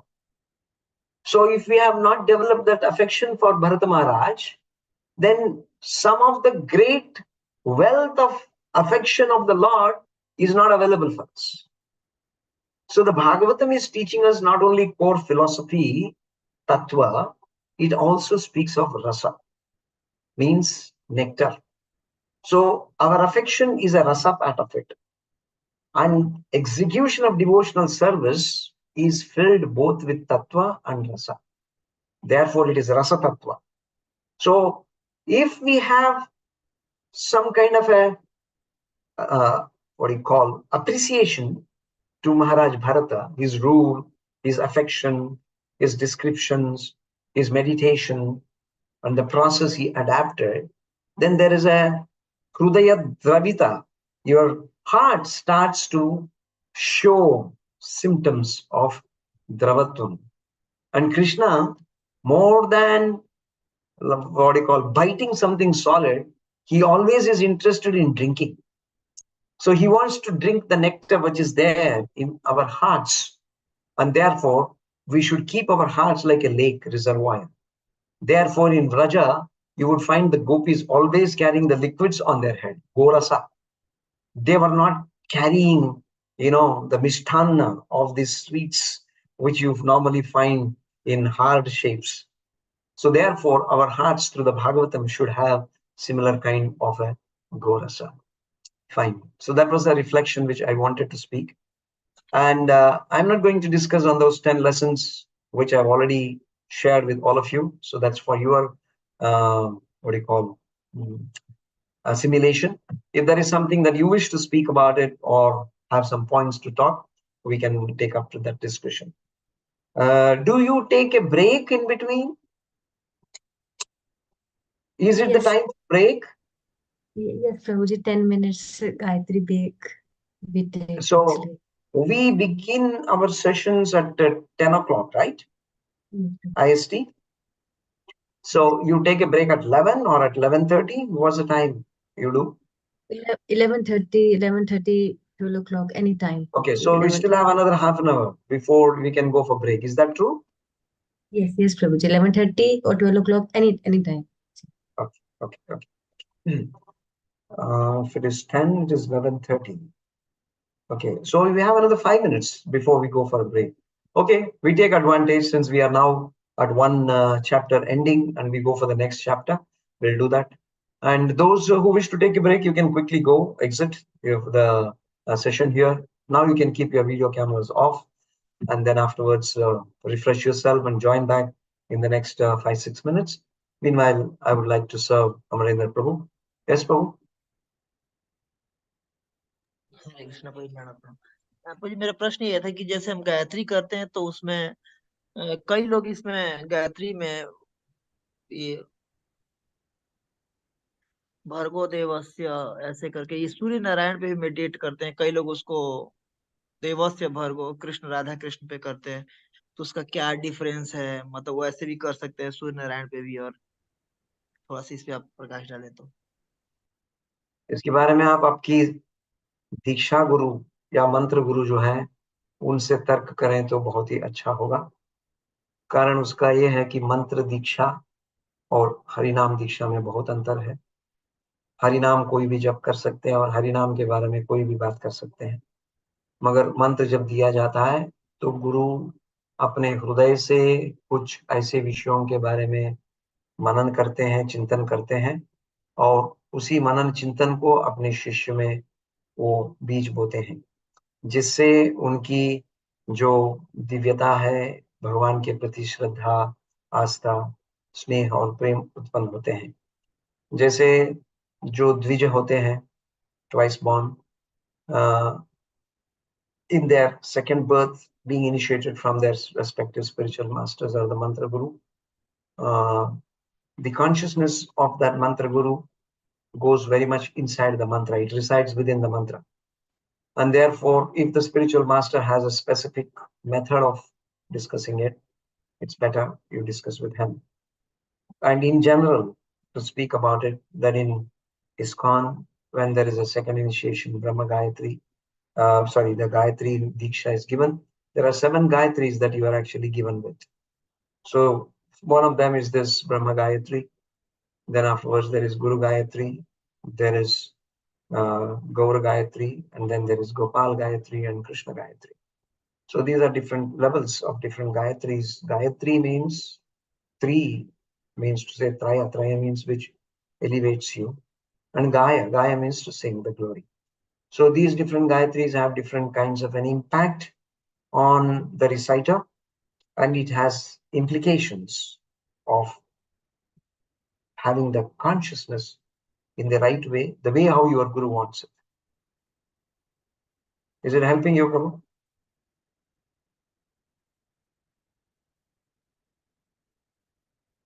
So if one simply concocts, I can worship like this also, I can worship like this also. So I'm not stopping any concoctor. It's up to them. But I have not initiated anyone in Brahma Gayatri or in the Gayatri Diksha, so I don't have a qualification to speak about it. I can only simply say that consult your Guru. He is the one who has to tell you what he gave you. Okay, thank you. Thank you. So we meet in about next 4-5 minutes. Thank you.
Hare Krishna.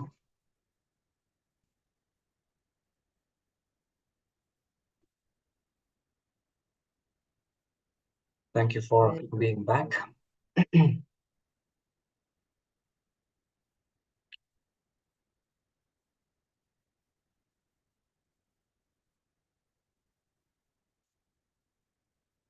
So I'm going to show you some slides on the chapter 8.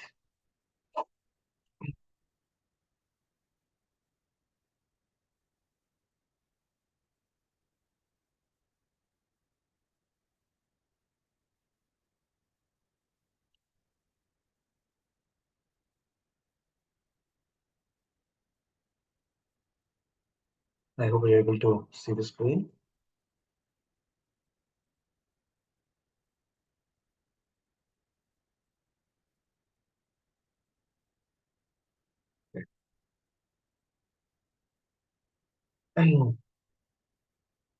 We saw so far the activities of King Bharata, his rule, and how he was affectionate and engaging his citizens in various activities, and he himself was performing various sacrifices.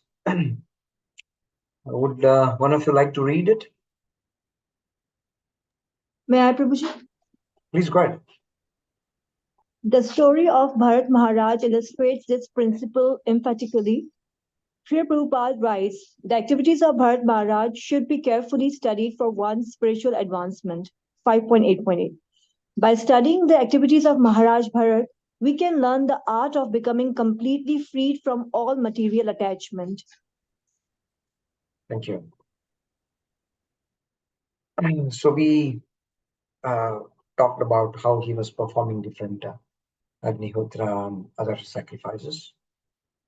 In this Kali Yuga, among those type of sacrifices, Ashwamedha, Gavalambam, Sannyasam, Palapaitrikam, Devarena Sutotpattim, Kalau Pancham Varjayet. So we cannot do these activities, or it's not recommended in this particular age of Kali. And the only thing Sri Chaitanya Mahaprabhu asked us to perform is the Sankirtana Yajna, which will fulfill all the requirements of those type of yajnas, which was previously performed in previous yugas. So one of you can read this, please.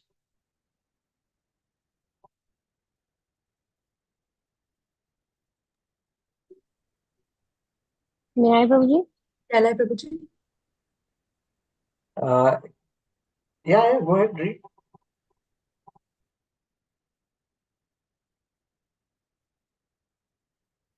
So please quickly unmute yourself and volunteer to read. Sakshatkartani Go ahead, Rukmini Devi. Sakshatkartani para devatam bhagavati vasudeva eva Bhavayamana. Bhavayaman. Proper spirit in which to offer sacrifices to different demigods. Shishti Sthiti Pralaya Sadhana Shakti Eka Brahma Samhita 5.44. Maya Dhikshena Prakatihi. Bhagavad Gita 9.10. One should remember that the obligations offered to the demigods are offered Oblations, not obligations, oblations. Oblations. Oblations offered to the demigods are offered unto different limbs of the Lord. Massaging a person's legs do not serve the legs, but the person who possesses them. Bharat Maharaj wanted to please Krishna and did not aspire to receive benedictions from different demigods. So his different demigod worship was that even though he was performing, but actually he was wanted to please the Supreme Personality of Godhead. That was the understanding. So we also saw the activities in his Pulahashrama. So if you see a contemporary worldview about leaders, rulers, and do they actually reflect the mood of Bharata Maharaj in the contemporary world?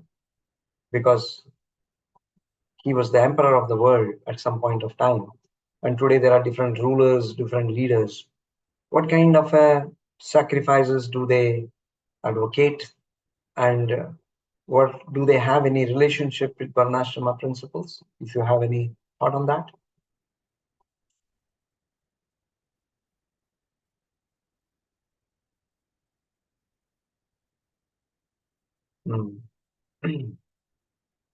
So in today's world, if you see around, there is really no one who's following the Varnashrama system strictly or to its, what do you call, the value of that. So everyone is focused on self-aggrandizement.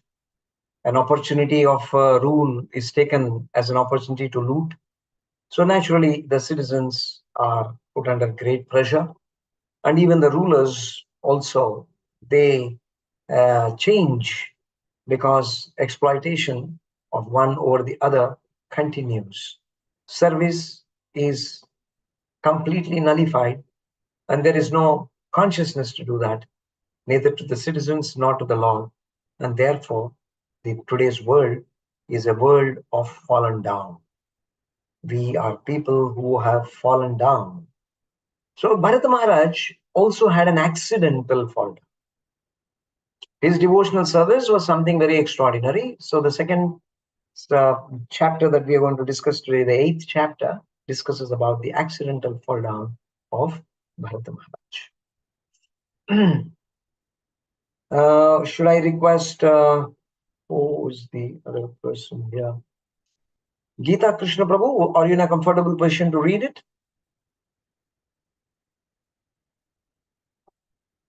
Can you unmute and speak? Is it possible? Necessary to read the shlokas also? No, you can just read the translation, what is there Okay. down. It is stated in this if you are passing through thorns, you must be very careful. Just like we shave with a razor, the razor is very sharp. So if we can carefully handle the razor, we get our cheeks very clean and the business is done.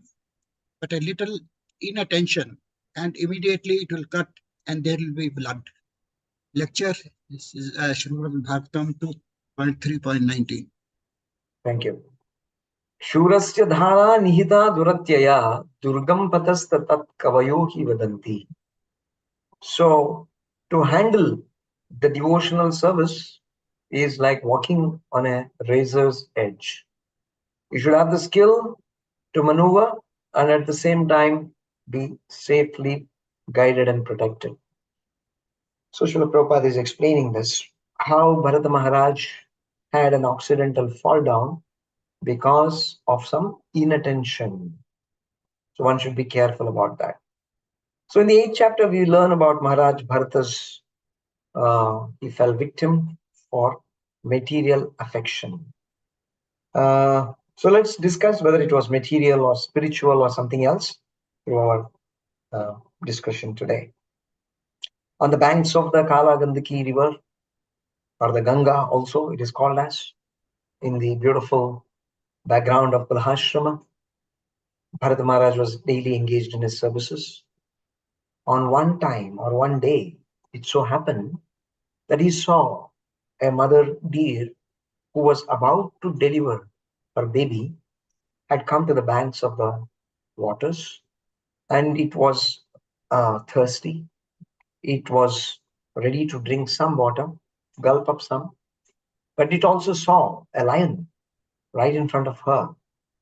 Deers are very much afraid of the lions. So being so afraid, it wanted to run away, but then it was in the process of delivery. It could not run. So the shock was so severe that it dropped her baby to the floor, and then it jumped into the river simply to protect its life. But it could not sustain there, and it lost its life. And the lion was about to come and attack this young baby, which was not even in its consciousness. So looking at that point, Bharata Maharaj became very alert to the situation. So he, for a while, took a break from his meditation or the practice of his service. and quickly picked up this baby form and immediately attended to it. Does it look to you that Bharata did something wrong? What would you do when you are in that kind of a situation?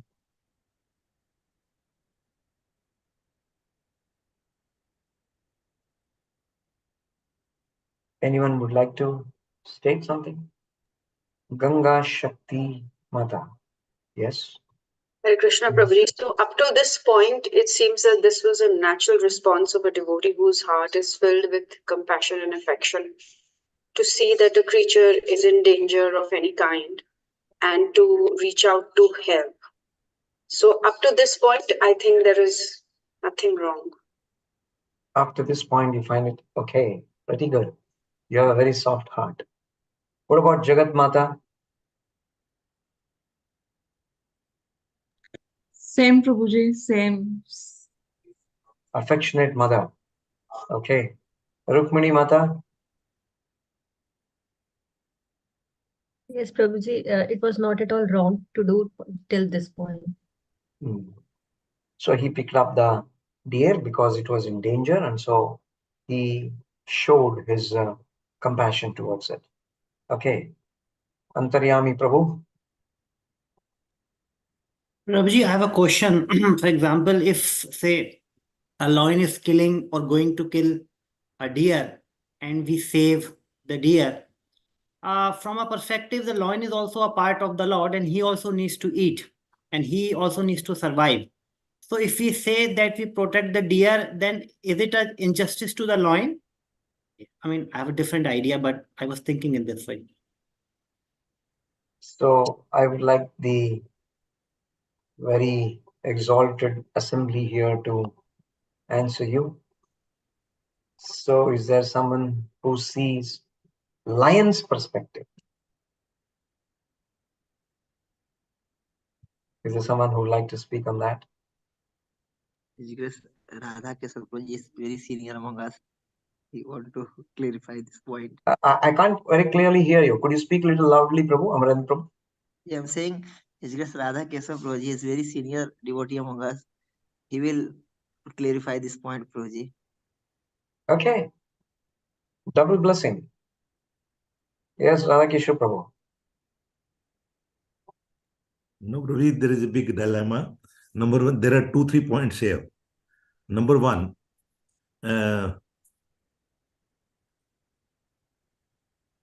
as Antriyami Prabhu rightly said, it was lion. And secondly, I see that how that lion didn't attack the Bharat Maharaj.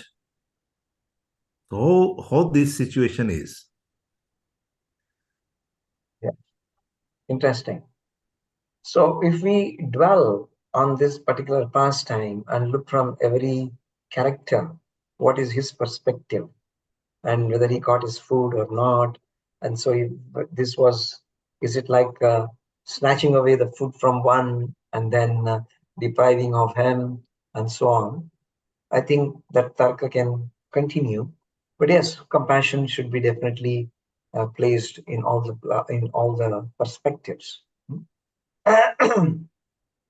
So how does a person actually respond? The lion is stronger, and so it can still fetch itself some food somewhere else also, right? But the little form which had been helpless, its mother is already drowned in the waters, and its mother was very fearful of the attack. More than herself, it wanted to save her baby, but in the process, she could not. So that means it was a sacrifice from the point of the mother's side. And it was depending upon the Lord, the one who protects everyone, who gives birth to everyone. So he will do some arrangement. It was like that. So the justice or injustice is to be seen not from our perspective, but it's to be seen from the Lord's perspective. The Lord uses different characters as personalities or as different roles to play to give us some lessons. Sometimes it's very hard to karmana gahana, gatihi, as Krishna already said that. Whose karma comes into play at what point of time, and why is it so intricate, cannot be discerned even by great learned kavayohi mukhyanti. Even the great persons always become illusioned about it. So what do we learn from this whole episode is, instead of diverting our attention, what happened to the lion? Next day, was it actually fasting? Was it Ekadasi for it?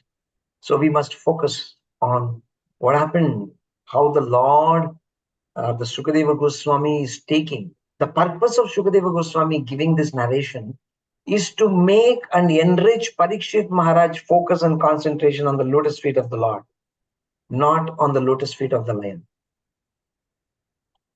So therefore, devotees must be so eager. What happened to that deer? What happened to Bharat Maharaj? What did actually things happen around?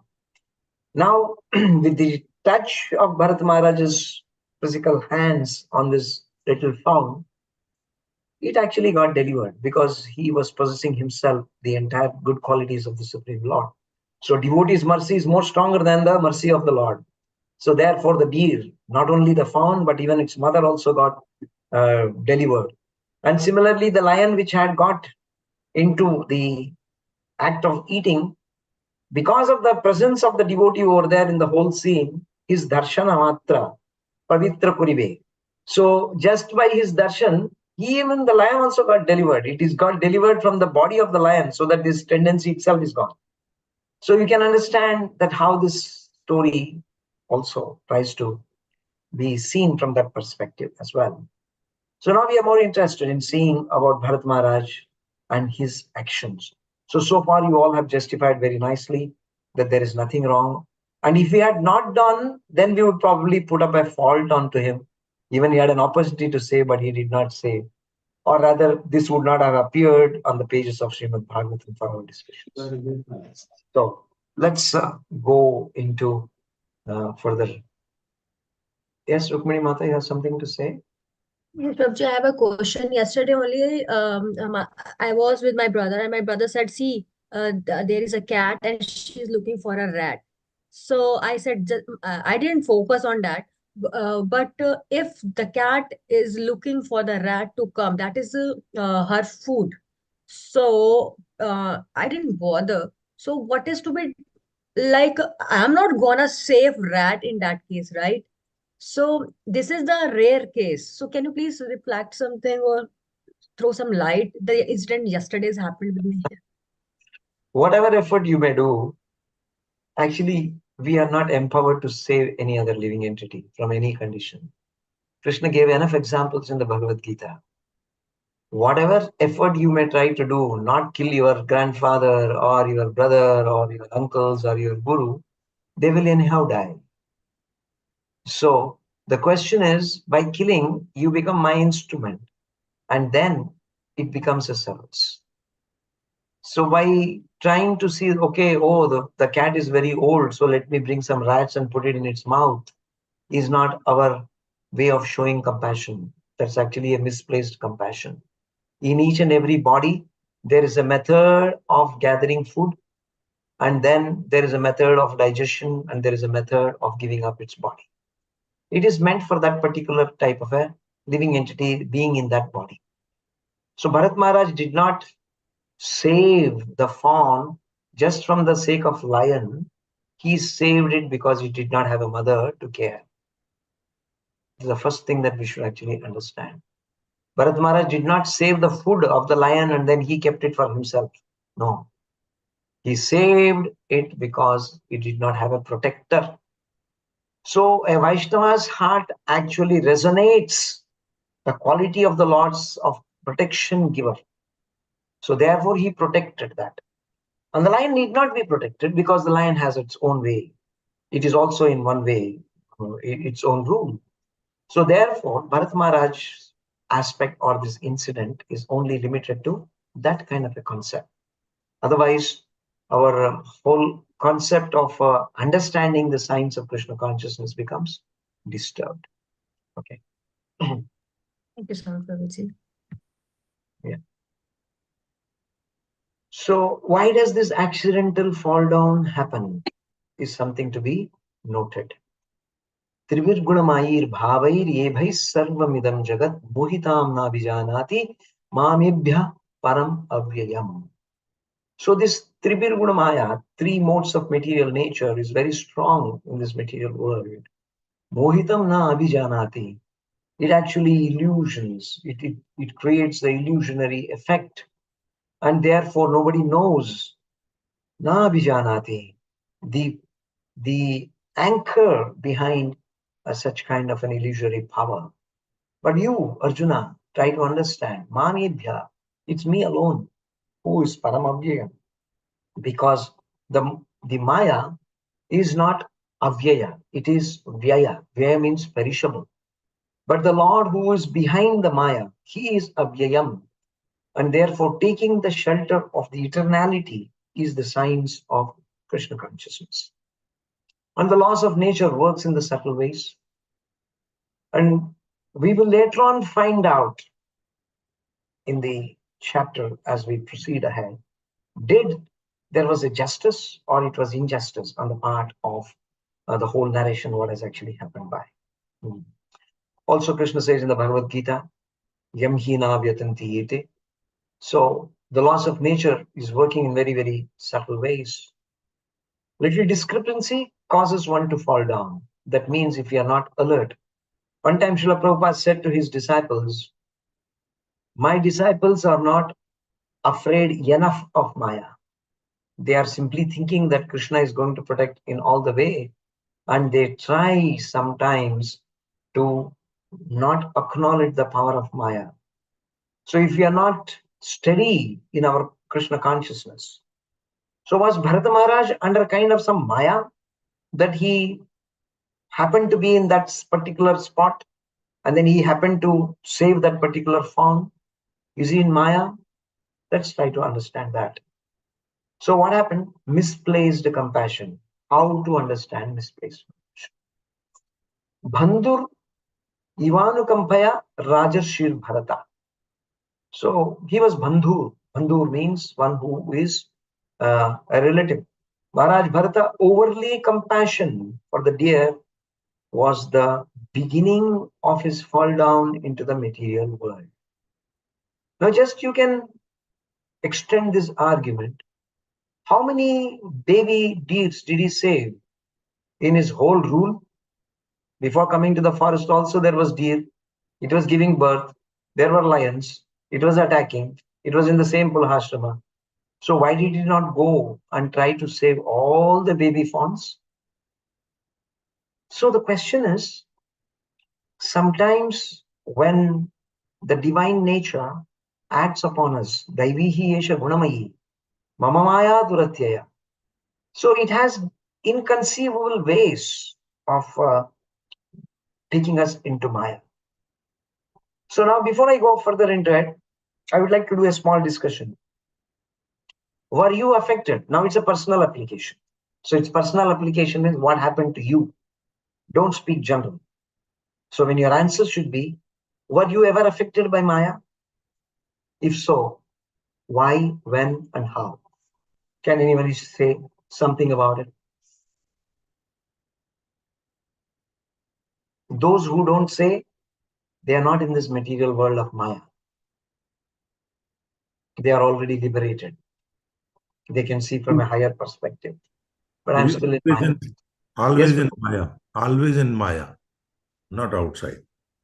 that's a very broad general statement. I'm looking at some kind of a particular thing that happened wherein you realized, my God, there would not be a better than this Maya world. Is there something like that happened to you? Yes, Prabhuji, Hare Krishna. Yes. Yes, Prabhuji, I have been caught in Maya most of the time. And on daily basis, I face this situation. Whenever I see a person higher than me in social ladder, then definitely I'm attracted towards him or her and I get caught in Maya very easily. Thank you, Prabhuji. So you only saw, you only shared one aspect of it, that you get carried away by somebody's greatness or position. And so you start to like him, or you like to emulate, or something like that. But you did not share the effects of being caught in Maya. I'm more interested because today we're going to see the effects of being caught into Maya. So give us a complete picture of how you got trapped into Maya and what happened. Yes, Prabhuji. In sequence of that, I would like to say that whenever it happens with me, then definitely I'm much deviated from my path of devotional service.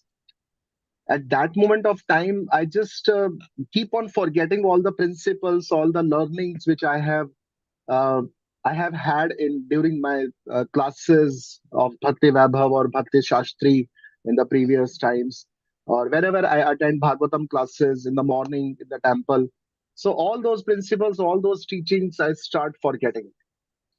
So this is the effect on me whenever I get carried away by these kinds of feelings. So you are in alignment with Maharaj Bharata's condition. Okay, very nice. So anyone else? Yes, Rukmini Mata?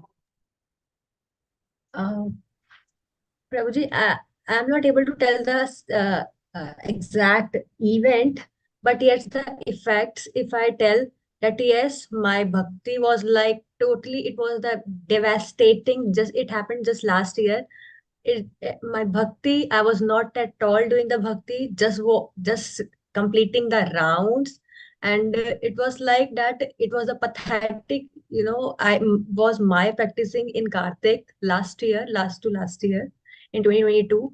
So it was like I was there, but I was actually not there. So the best, not best, the worst thing was like bhakti was not at all there. My mind was not at all there. My concentration, realization were gone. And I was thinking that this is really, and it took me so much time with the help of devotees, senior devotees, my friends, everyone helped me. So I was able to come out of it. Right. So the turbulence was very severe and strong. Okay, so being caught into Maya, we get into turbulence. So we were previously seeing Sukadeva Goswami explaining that the mind of Maharaj Bharat was like a lake, still. And so the effects of the lotus grown in that lake was very strong at that time. Then yet, even in that kind of a stable condition, there is the influence of Maya. And therefore we can see this, like our Rasraman Prabhu was sharing that the Maya could enter in any way and disturb our peaceful lake-like mind state and creates agitations, right? Yes.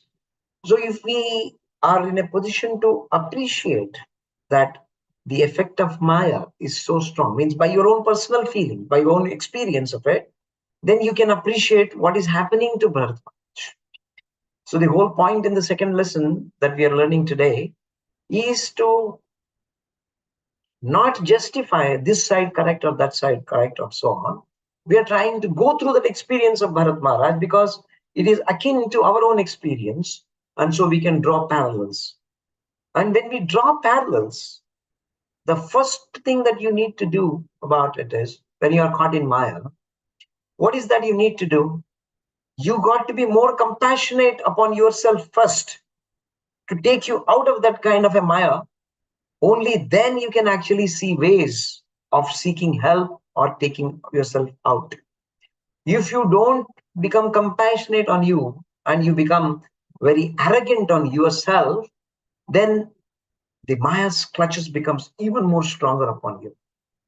So therefore, this is the one lesson that we need to do. That means when we become alert means we become sober. The Lord provides us the right of intelligence. Why am I going behind this some nonsense? Why not I stop it over here? Because in Krishna consciousness, there are many places from which you can take a U-turn. This is the beauty of this road of Krishna consciousness. It's not like the modern day roads that if you have to go all to that extent of 60 kilometers of a flyover and then you don't have a roundabout. You don't have to completely turn it around and come back again another 30 kilometers back. It's not like this. Krishna consciousness, there is roundabouts, enough roundabouts at every particular spot. But you should be strong enough. And since the roundabouts are so strong, you can also take a U-turn back to the Maya. So therefore, you should be very, very careful about it. So that's the way how you guide and navigate yourself into it. Okay, good. So the effect of Maya is such that even here we see he had almost attained the stage of Bhava Bhakti. We already said Vaidhi Bhakti was a platform. He crossed over. He went to the Raga Bhakti. He was actually experiencing the presence of the Lord. So it was that touch of the Lord which was already there with him. Sometimes we have this type of feeling. If someone attains from Vaidhi to go to the Raga Bhakti or Bhava Bhakti, then he's fully free. There's no more attachment. There is no more kind of a binding around. But here is a right example given around that there is danger, right? So now, dear devotees, do you all understand that you all were in Goloka at some time? How many of you feel for the first time you are here in this material world and you don't know your previous destination? Is there anyone like that? You can be very genuinely saying, yes, Prabhu, just I don't know all these things. That's okay. That's also a valid answer. But do you have this concept? Do you feel that we actually fell down? Right? So falling down means, Srila Prabhupada in some places explains the purport, and Bhaktivinoda also says, Patita. Therefore we call the Lord Patita Pavana, purifier of those who are fallen down. So fallen down doesn't need that somebody has to throw you from the mountain cliff and say that you break your bones and heads. So falling off simply means slip away from your original service to Krishna. That's called as falling. So therefore, in our life also, in the graph that if we try to draw, there can be many fall downs. Like while we are in childhood, we are going to school or college or universities, there were many fall downs. We did not understand the subject properly. We did not compete well. We could not qualify ourselves. We were harassed or we were, underrated. So many of those things can be kind of a fall down. And when we are into Grihastha Ashrama, in trying to make relationship with our partners, there are many times fall down. And when we rear our children up and then try to give them some kind of a support, there is fall down. In spiritual life, we become enthusiastic and we want to grab something from here and there simply to compensate it from the suffering of material world and then try to accept it. There is fall down. And sometimes when we are very steady in our devotional service, still there is fall down. So that means fall down is a nature which is inherent within the jiva. He is prone to fall down. That's the principle we have to draw. We have not seen Krishna falling down. He was never Chuta. He is always Achyuta. Right? But we living entities are Chuta. Kshara. Krishna explains this in the Bhagavad Gita, 16th chapter. Dvav imau purushe loke kshara akshara vidiyate. So two kinds. So therefore, we have to understand, is Bharat Maharaj God? Is Bharat Maharaj God? He is a living entity. So therefore, within the living entity's nature, there is an opportunity to fall down. So first appreciate this situation. Going into reasons why he fell down is a second part of it. But there is a tendency to fall down, and that fall down can be exhibited even at the highest level. So now, when there is a situation of a fall down, the first person who has to be careful is whom? Ourselves. Correct? So, giving up the association of Krishna and his devotees, we turn our face against him, Vimukha. Then who is actually responsible? We ourselves. So therefore, the justification that is done in the Bharata Maharaj's case over here is that the fall down happened because of the choice what Bharata Maharaj made. Our fall down also happens in our life because of the choices we make. Nobody stopped you in your school or college or university to top the class. There was the same textbook, the same guides, the same teachers, the same environment. Somebody took the full advantage of it, utilized it fully, was alert for fall down, aware of fall down, and so he made requirements so that he could cross over it. And so we call him that he's a top student, intelligent student, brilliant, and so on. Does it mean that all others were not having the same kind of a potency of the Lord because everyone is Mamaivamsha Jivaloke? Because we are not utilizing the opportunity with the right perspective, therefore there is a slip. So whether it be in relationship, whether in discharge of duties, whether in acquiring knowledge, we fall down because of our choices. So when we fall down because of our choices, there is nobody to be blamed. Okay? Even you should not blame yourself. Why you should not blame yourself? Because you are part and parcel of Krishna. If you blame yourself, it is like challenging a father. Why did you give birth to me? So if the child starts to tell to his father, why did you give birth to me? It's actually a great offense. So don't blame yourself. Instead, upgrade yourself. I find that these are some of the reasons where I am lacking. So I need to upgrade myself. But then when there is a fall down, there is consequences. Like if you are not studied well and you could not pass your exam, there is no way how you can be graded, right? So similarly, there is consequences. But then there is solutions to get rid of those consequences and promote yourself to again to be reinstated. So similarly, Krishna consciousness greatly encourages us to become reinstated. So therefore, we should have the hope. And that's the greatest lesson we are going to learn from Bharata Maharaja's lifetime. And later on, you will tell me probably tomorrow or today by the end of the session, was this Bharata Maharaja's carelessness or does it have any other angle to view? Okay. So that's something that I would wish to leave it open for you. Yes, Ganga Shakti Mata? Prabhuji, I have a small question. I find it very interesting that it is titled The Accidental Fall Down. So it is accidental means that obviously he was not conscious of it.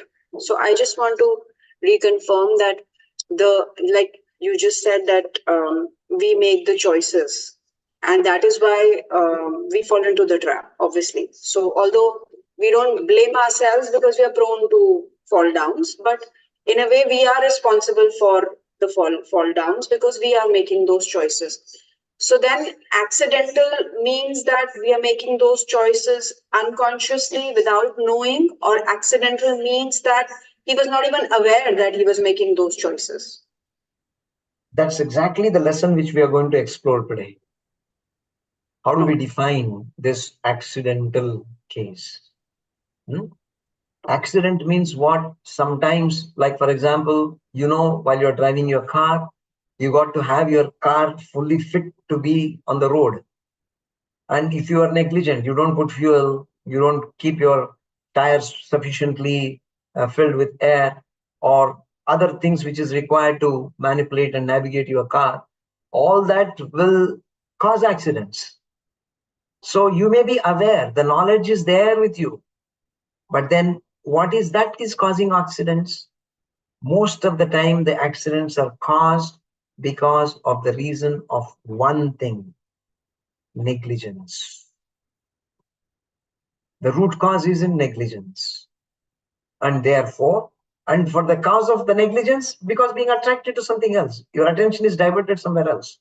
So inattention is an aspect of negligence. We all understand that we should not keep our phones while we are driving. We should not speak about it. But we just don't care. I have full control on my steering. I can always do. Seconds inattention can cause, right? So therefore, we will see a case of inattention and negligence in the case of Bharata Maharajas. So whether it was justified or not justified, We will discuss that as we go through the course. Does it help you? Ras Raman Prabhu, would you mind if we can continue the session and then take the questions? Otherwise, I will not be completing this chapter. Okay, Prabhuji, no problem. Keep reserved all your questions. You can please put it on the chat. You might forget. Put it on the chat so that we will attend it at the end. Okay? Thanks. So we are seeing here as a compassion, and we are calling it as a misplaced affection.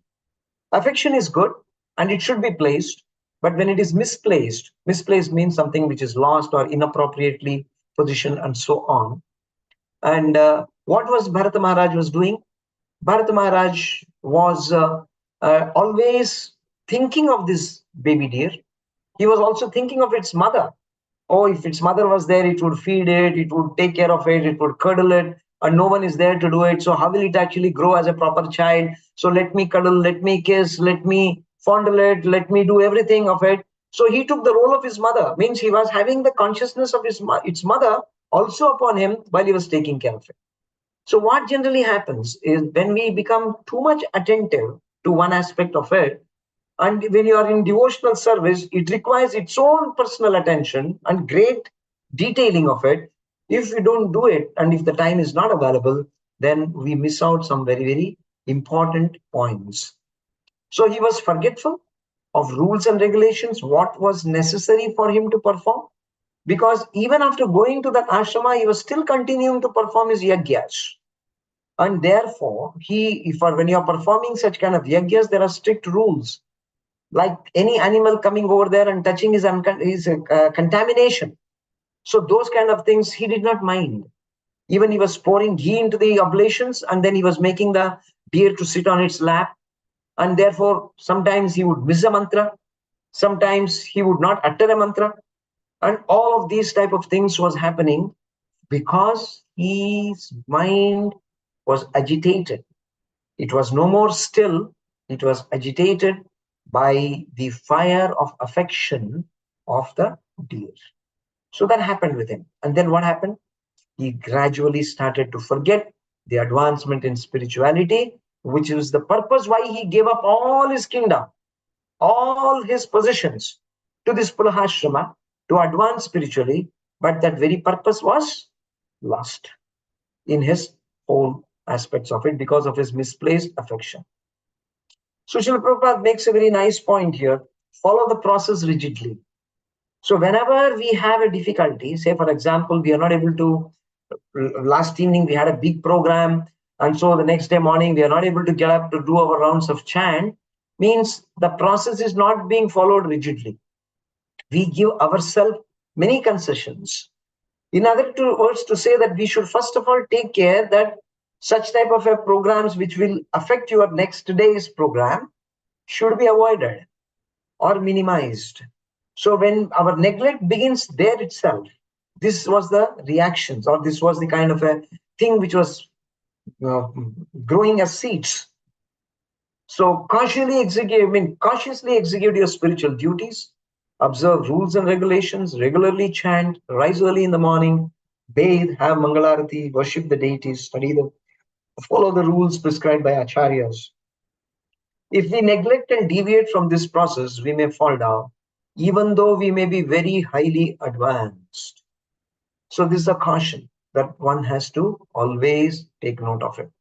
We find in the Shastras, such as Vishwamitra, he was almost in the state of the Brahma Rishi, but then he was disturbed in his mind because of the appearance of the celestial woman, and he got collapsed. Similarly, examples of Savari Rishi who just gave up all these externals and went inside the deep water to meditate for such a long period. Simply by seeing a male and a female fish copulating, he got disturbed and all his tapasya was gone to, just to reject it. So all of such kind of dangers are there if we become inattentive.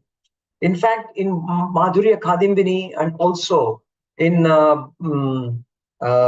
defining the process of bhakti, especially the sadhana bhakti, Srila Bhaktivinoda Thakur has greatly given lessons as to how inattentiveness, and that also causes the Hrudaya Daurbalyata, the weakness in the heart, and thereafterwards lack of desire to perform devotional service.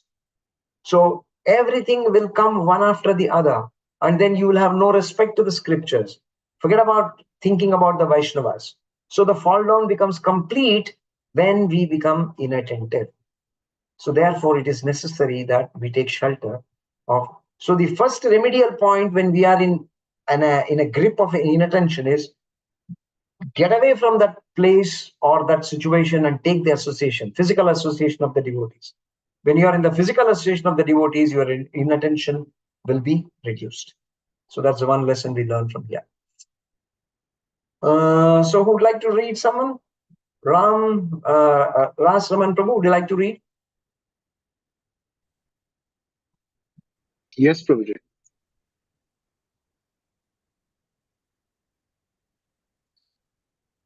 Misplaced affection.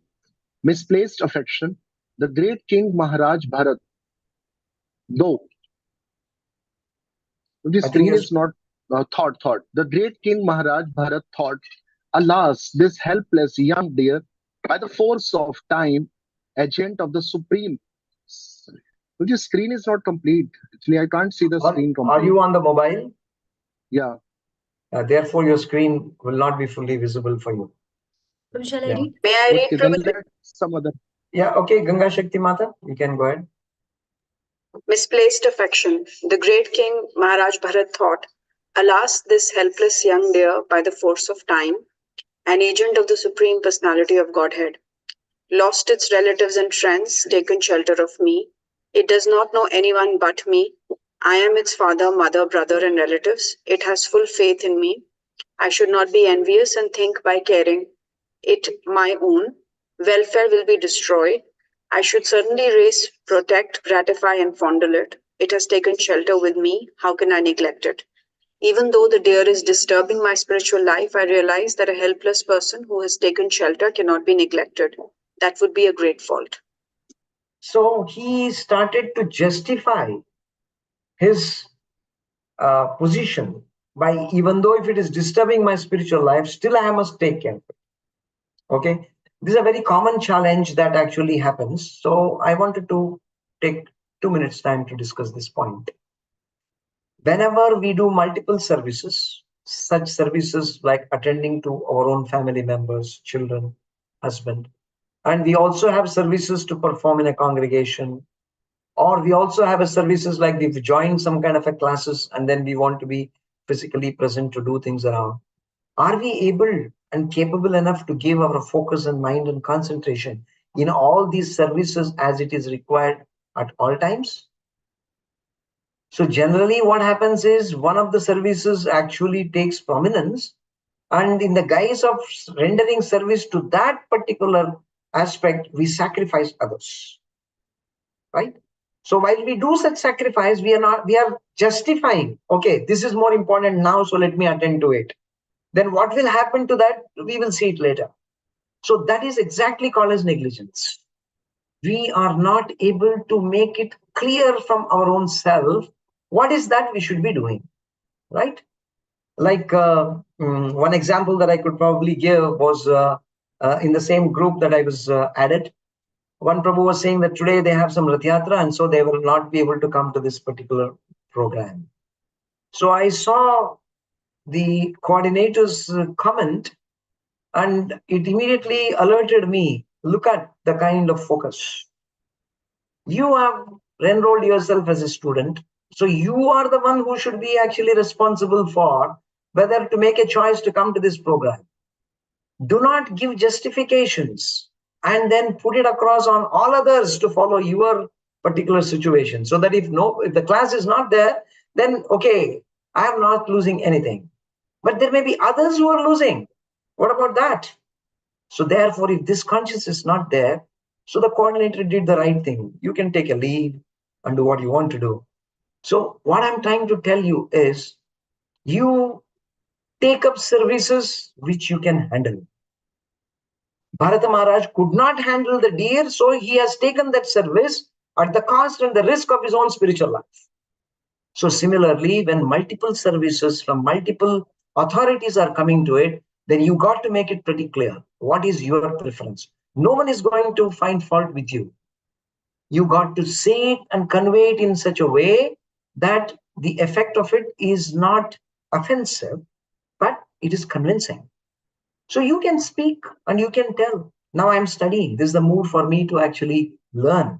So for these 2 hours, you please excuse me. The same service, I can suggest that someone else can replace it and do it. I can try to make arrangements for that, or I will do it later. So whatever arrangements are needed for that, so that you don't sacrifice this. Now, if you do one service at the cost of the other service is still going to affect you. So you should make a right choices. So handle things what you can do is the biggest lesson. So if you are a mother, care for your child. Don't unnecessarily hanker and jump around saying that, okay, let me do this class also, that class also, do this service also, that service also. In the whole process, you will not be able to do anything properly. And therefore, it's always a disturbance. A child which is growing up, focus to develop the child with proper attention. That is your dharma. That is the first duty. If you cannot do that, because you are giving shelter to another soul who's going to become a devotee, and if that attention is not there, and you try to simply because I will lose this class, I will not have time to do this, and so on, when you figure out to put your feet and legs everywhere, we are not Vishwarupa. We don't have that capacity. So we got to realize this very, very quickly.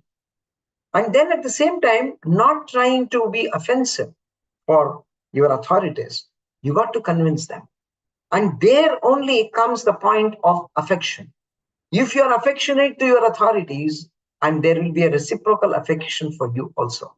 But if your nature is not affectionate, you take it simply as an aspect of a duty, as a ritual, affection cannot grow.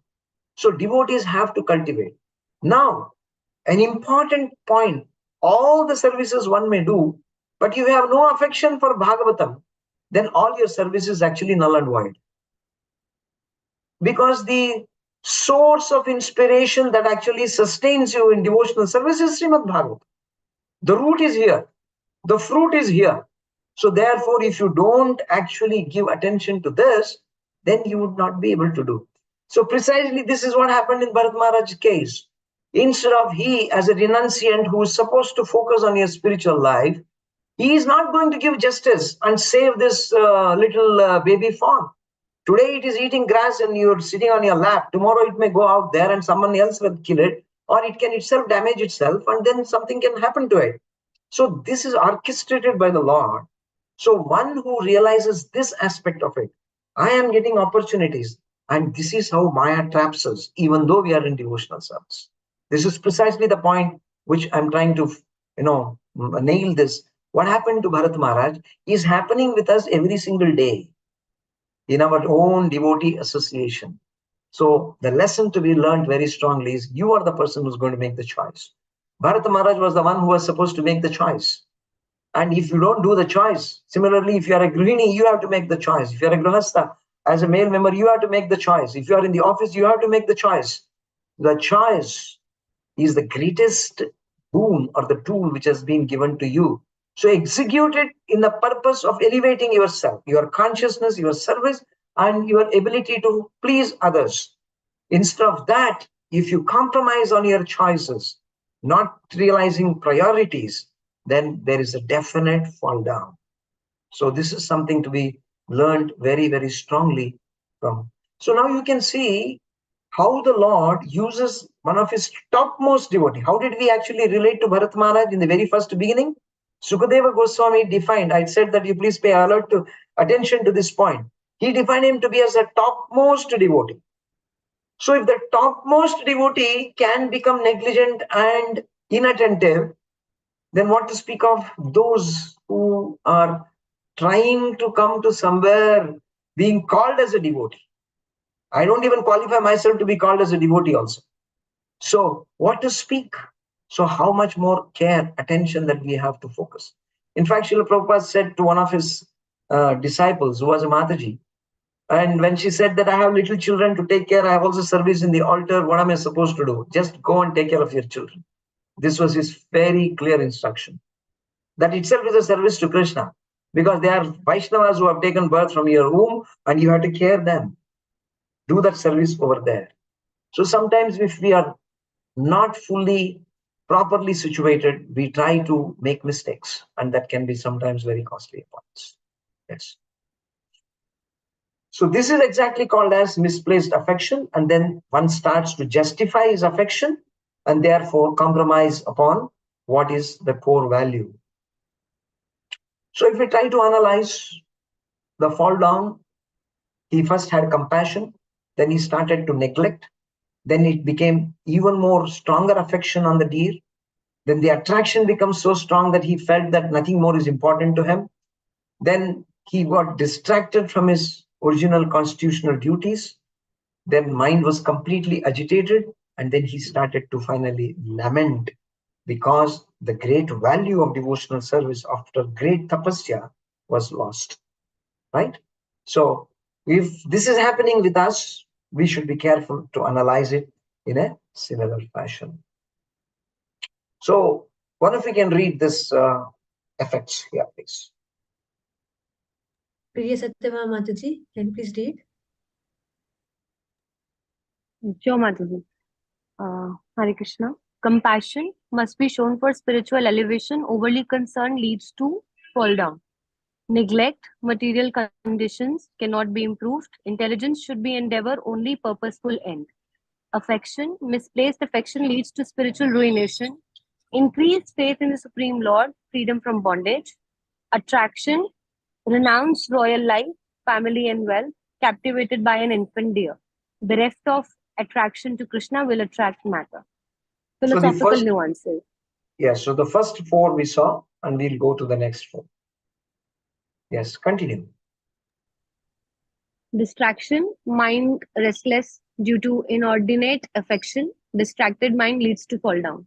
Agitation, mind was agitated and lament due to separation. A miser who, having obtained some riches, had lost, then becomes very unhappy. Lamentation and anxiety, intense anxiety caused due to misidentification, leading to lamentation. Poor man losing riches.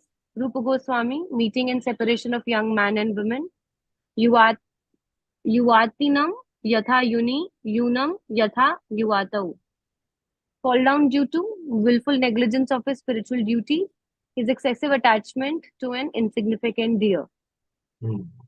So it's very important for us that when we try to look at this point, always this should be there within our minds. Compassion is the compassion placed in the right place for the right purpose and for the right elevation. And then are we neglecting? And is that affection overly placed? Like many times we see that parents want their children always, ranking top. And for that purpose, they put them into every kind of skills that they can try to learn. And the child becomes frustrated. He becomes so frustrated that he just wants to get off from the parents' observations itself. And therefore, such kind of over affection, simply because you want to do it and not seeing whether the child has the ability to do it or not, is the cause of a ruination of the child also. And then your affection is also actually lost in the whole process. A very beautiful example for this was given by Srila Prabhupada in some of the purports, wherein he says that one time a person was caught by the police and was put in behind the bars. And then he was so much agitated about the whole thing that has happened. And the police started to really treat him, bash him up. So then he said, "You call my mother, you call my mother," because they wanted to correct him. So then the police arranged to bring his mother to the prison house. So then as soon as the mother came, this person bet her ears very strongly that literally the half of the ear was, cut. Then she started to cry, "Why did you do this?"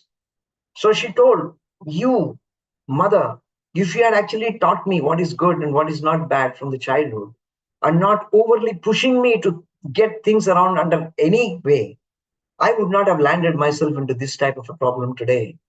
So therefore, we ourselves cause the become the cause of fall down or ruination of our own kith and kin because of overly affection. Everyone has come to this material world according to his karma. We are only supposed to play the part or the role what we are supposed to do. You try to thrust yourself and make everybody Steve Jobs or someone else like that, then he would actually fall down and you'll cause him to fall down. And then the reactions of that is in the society later at your time when you really want them to support you, they will never care for you. So don't push yourself. Instead, try to give them spiritual values. Place the spiritual education on the higher level than on the material gains. When you try to give this cultivation, what did Rishabhadev give to Bharat Maharaj? Putrakayena sattvam shuddham. That he told very clearly, your existence must be purified. How you can do that? By becoming Krishna consciousness. So therefore, if that is compromised, then everything else in the life becomes a big challenge. Yeah. So that's what we saw from this particular. So any questions or any comments at this time? Or we can continue.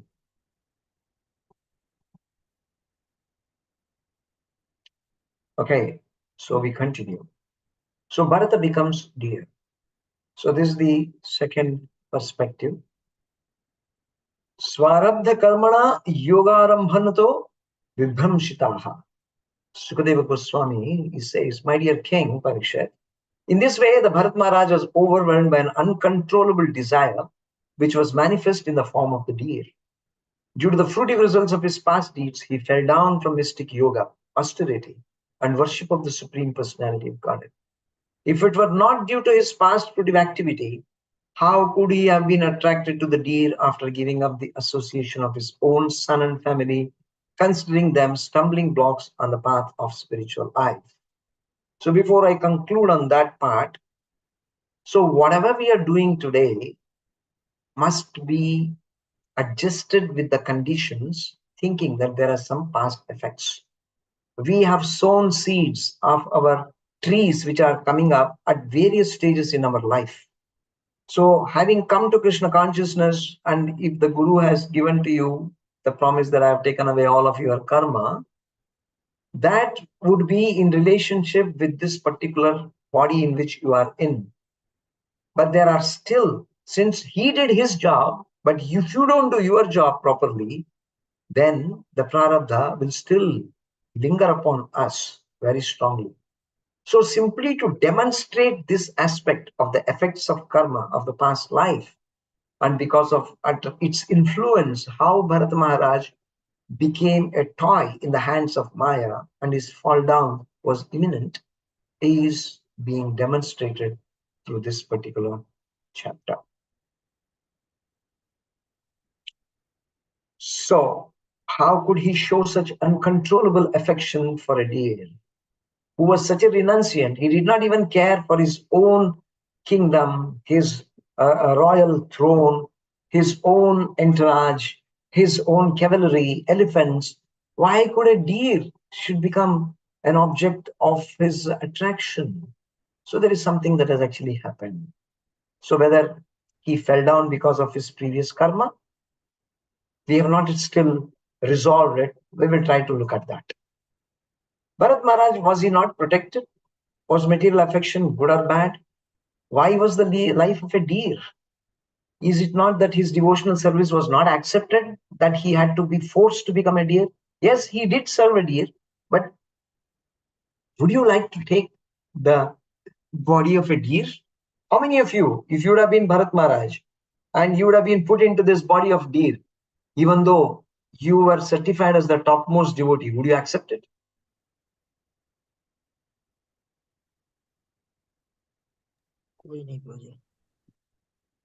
We are also demonstrating the traits of the deer or the lion, even in this human body now. Right? So when you deeply contemplate, we can start to see that our past karmas take effects. And when it takes the gross effect, you get a gross body. And when it takes subtle effect, within this gross body, you will also show and exhibit such type of traits. This is what is Krishna is saying, yam yam vapi smaran bhava. Okay. So let us see how the devotees have to see this. In devotional service, alone is not all in all. So these are some of the questions. मैं तो भक्ति कर रहा था, मगर मुझे ये गति क्यों हो गई? Is a common question that we have. Do you all want to seek some answers for this? So your inputs and experiences can greatly enhance these sessions. Okay.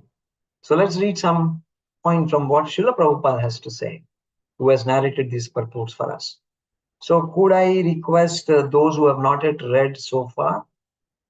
I don't know. Some of you are not on the camera, so I'm not able to call upon you. Would Radhakesha Prabhu like to read? Is the screen visible and clear for him? And is he comfortable? Yes, Prabhuji, yes, sure. Go ahead. Contradictions resolved. Srila Prabhupada. How can a devotee be affected by his past misconduct and vicious activities? In Brahma Samhita 554 it is said, Karmani nirdhati kintu cha bhakti bhajam. For those engaged in the devotional service, bhakti bhajan, the result of the past deeds are indemnified. According to this, Bharat Maharaj could not be punished for his past misdeeds. Conclusion must be that Maharaja Bharat purposefully became over-addicted to the deer and neglected his spiritual advancement. So Prabhupada gives a beautiful point saying that Bharata Maharaja purposefully became over-addicted. That means what? He chose to do what he wanted to do. Right? So now what is being orchestrated is another perspective that we have to look through in learning this lesson. Is this interesting for you? Prabhuji, please narrate on purposefully. Purposefully means making clear choices. I can do, instead of 24-hour devotional service, just Mangalarti is good enough for me. What do I do the rest of the day? I will choose to cuddle the deer. I will go along with it, try to fetch some food for it, make him feel happy. I will make him sleep on my own body, give him a nice rug so that he doesn't feel cold. These are all the choices which you are doing and endeavoring to fulfill that particular goal. That is called as purposefully. So when you do purposefully attentive to something else which is not Krishna consciousness, then becomes over-addiction. A drunkard becomes addicted first, then he becomes over-addicted. When he becomes over-addicted, then his nature and his relationship becomes completely spoiled. When he is addicted, still is in some kind of a discipline. Okay, I am addicted, I will drink every day. But I know that I should only drink small quantity and I be free and happy. But when he becomes over-addicted, he thinks there is no more food other than this only for me. And everybody is earning only for me to give this drink. This is the next level of the crossing over the limits. That's called as purposefully becoming over-addicted. And therefore he sacrificed his spiritual advancement. It's a very interesting point. Here is something very nice that Prabhupada is in his complete meditation. He's sitting and meditating on Bharat Maharaj, and in that pose, this picture has been captured. So one of you can read this. Could Radhakesha Prabhu also read this? It will be very nice. Thank you, Prabhuji. Srila Prabhupada 5826. To immediately rectify his mistake, for a short time he was awarded the body of a deer. Proof. Although Bharat Maharaj was awarded the body of an animal, he did not forget what had previously happened due to his purposeful mistake.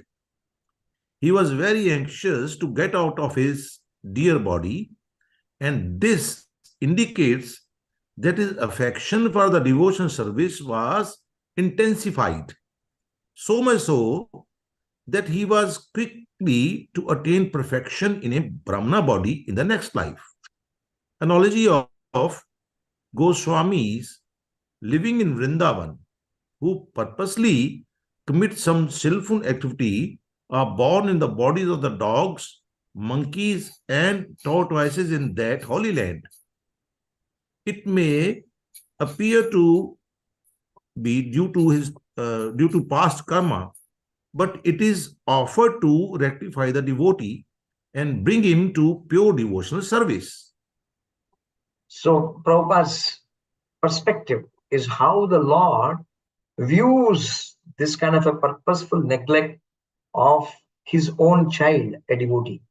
So a parent also sometimes awards when he sees that a very brilliant student somehow he got deviated, distracted, and wants to do something else. Then for such type of a rectification, the parents also take a similar kind of a stance. So the Lord being the Supreme Father, he took a similar kind of a stance in terms of Bharat Maharaj. And then he awarded him a body of a deer, but still kept his consciousness fully aware of. Yeah. So then Bharata was born as a Brahmana. This part of it we will see in tomorrow's session. Okay.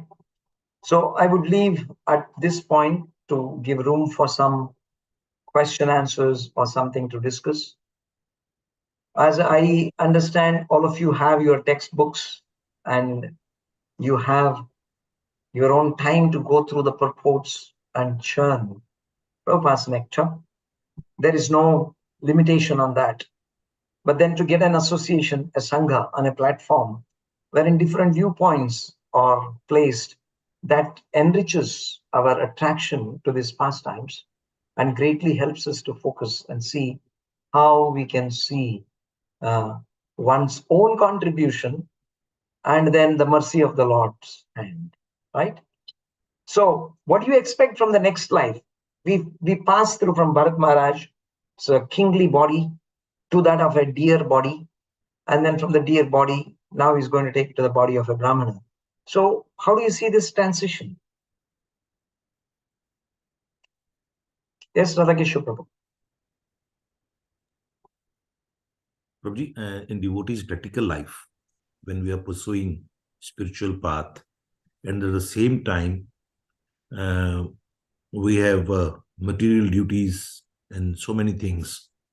So practically, as a ISKCON devotee, as we are having our you see atmosphere and everything, can you please give us a hint?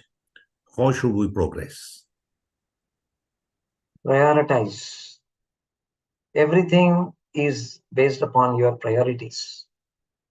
At every stage in our life, according to the demands of the particular body or the age and the circumstances in which you are in, you got to make steps and choices accordingly. For example, if we start to take up from the life of a brahmacharya, so at that time, focusing and hearing is the most important thing. All other services can be kept aside to first enrich yourself to become a proper brahmachari.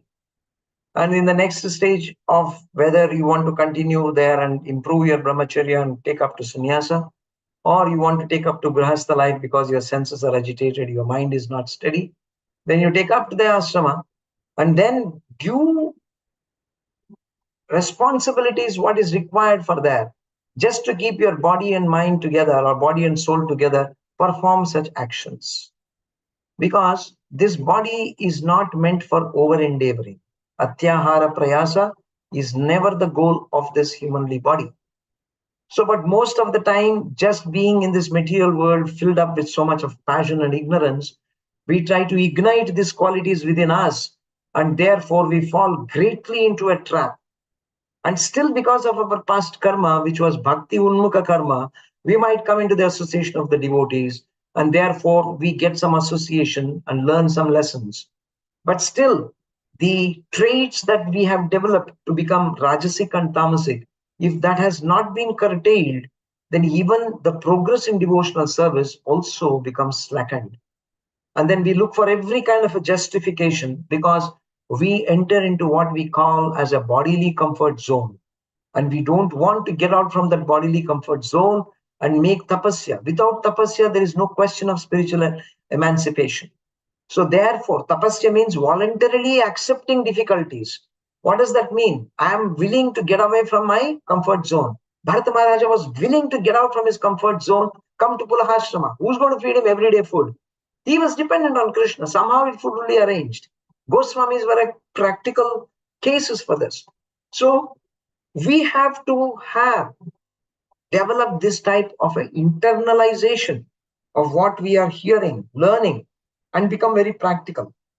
As a Grihastha, you can become a perfect brahmachari also by restraining your senses, by restraining your mind, and by focusing. So therefore, when we cross a particular age barriers, at that time, no more Grihastha life, no more Grihastha's responsibilities. You discharge your duties within that framework and then fully focus. Then interest must be, how can I grow further in spiritual life? How can my spiritual life become enhanced? Somehow I got this human body because of my past karma and blessing of Krishna. Why can't I use this human body to the fullest extent to please him, to offer this as a flower at the lotus feet of the Lord? What is the big use? I have done this millions of times before also, going around in this material world, wandering and trying to gather all nonsense. And still Krishna is merciful to give me a human body and put me in the association of devotees. Why should I lose this opportunity now? So if we are serious about that and serious not to show seriousness for your own self first, you can never be compassionate on any other soul if you're not compassionate on yourself first. So if that compassion is not exercised rightly on your side, then you will only be a show bottle compassioner, and it is a pretender. Stena evasi uchyate. Simply a pretender. So that won't help us in spiritual life. Yes. Hare Krishna. So some point, we still have about 5-6 minutes before we conclude for this day's session. Was this a comfortable journey for you to go through these 2 chapters to get the gist and the essence of it? Are you feeling good about it? Are you feeling no, it was this style of learning sessions are okay with you? It was very good, Prabhuji.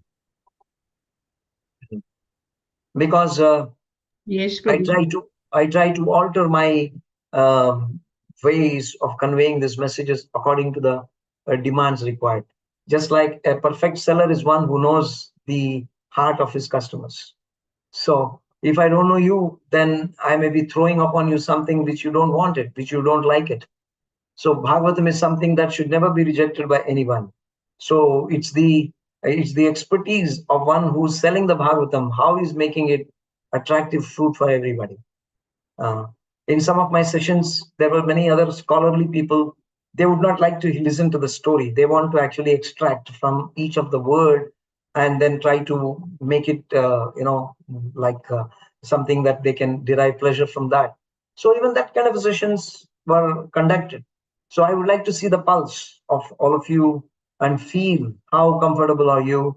And also like these particular sections are something in which you don't have a metric, poetic way of reciting the slokas. So it gives more room for the preachers to expand and speak on things around. Yeah.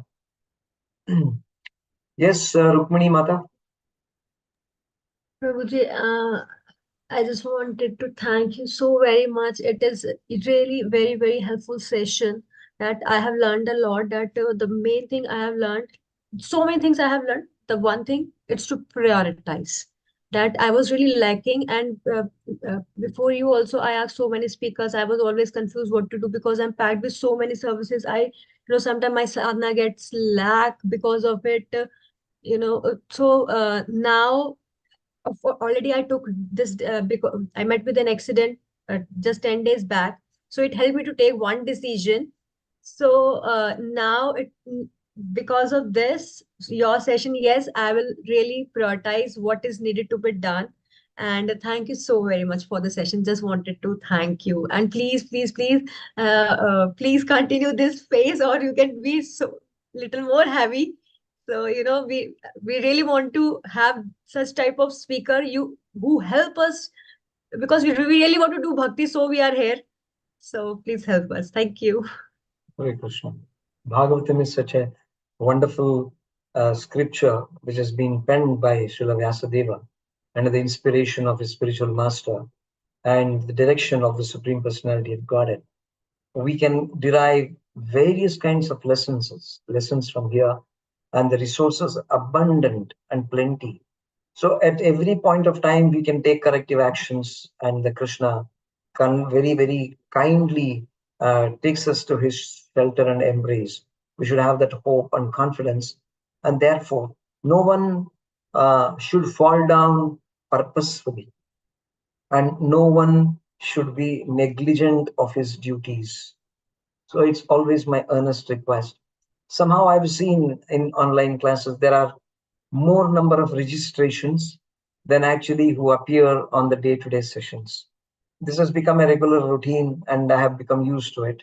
And even though we try to inspire the students, since they don't prioritize, they actually don't get the real mercy.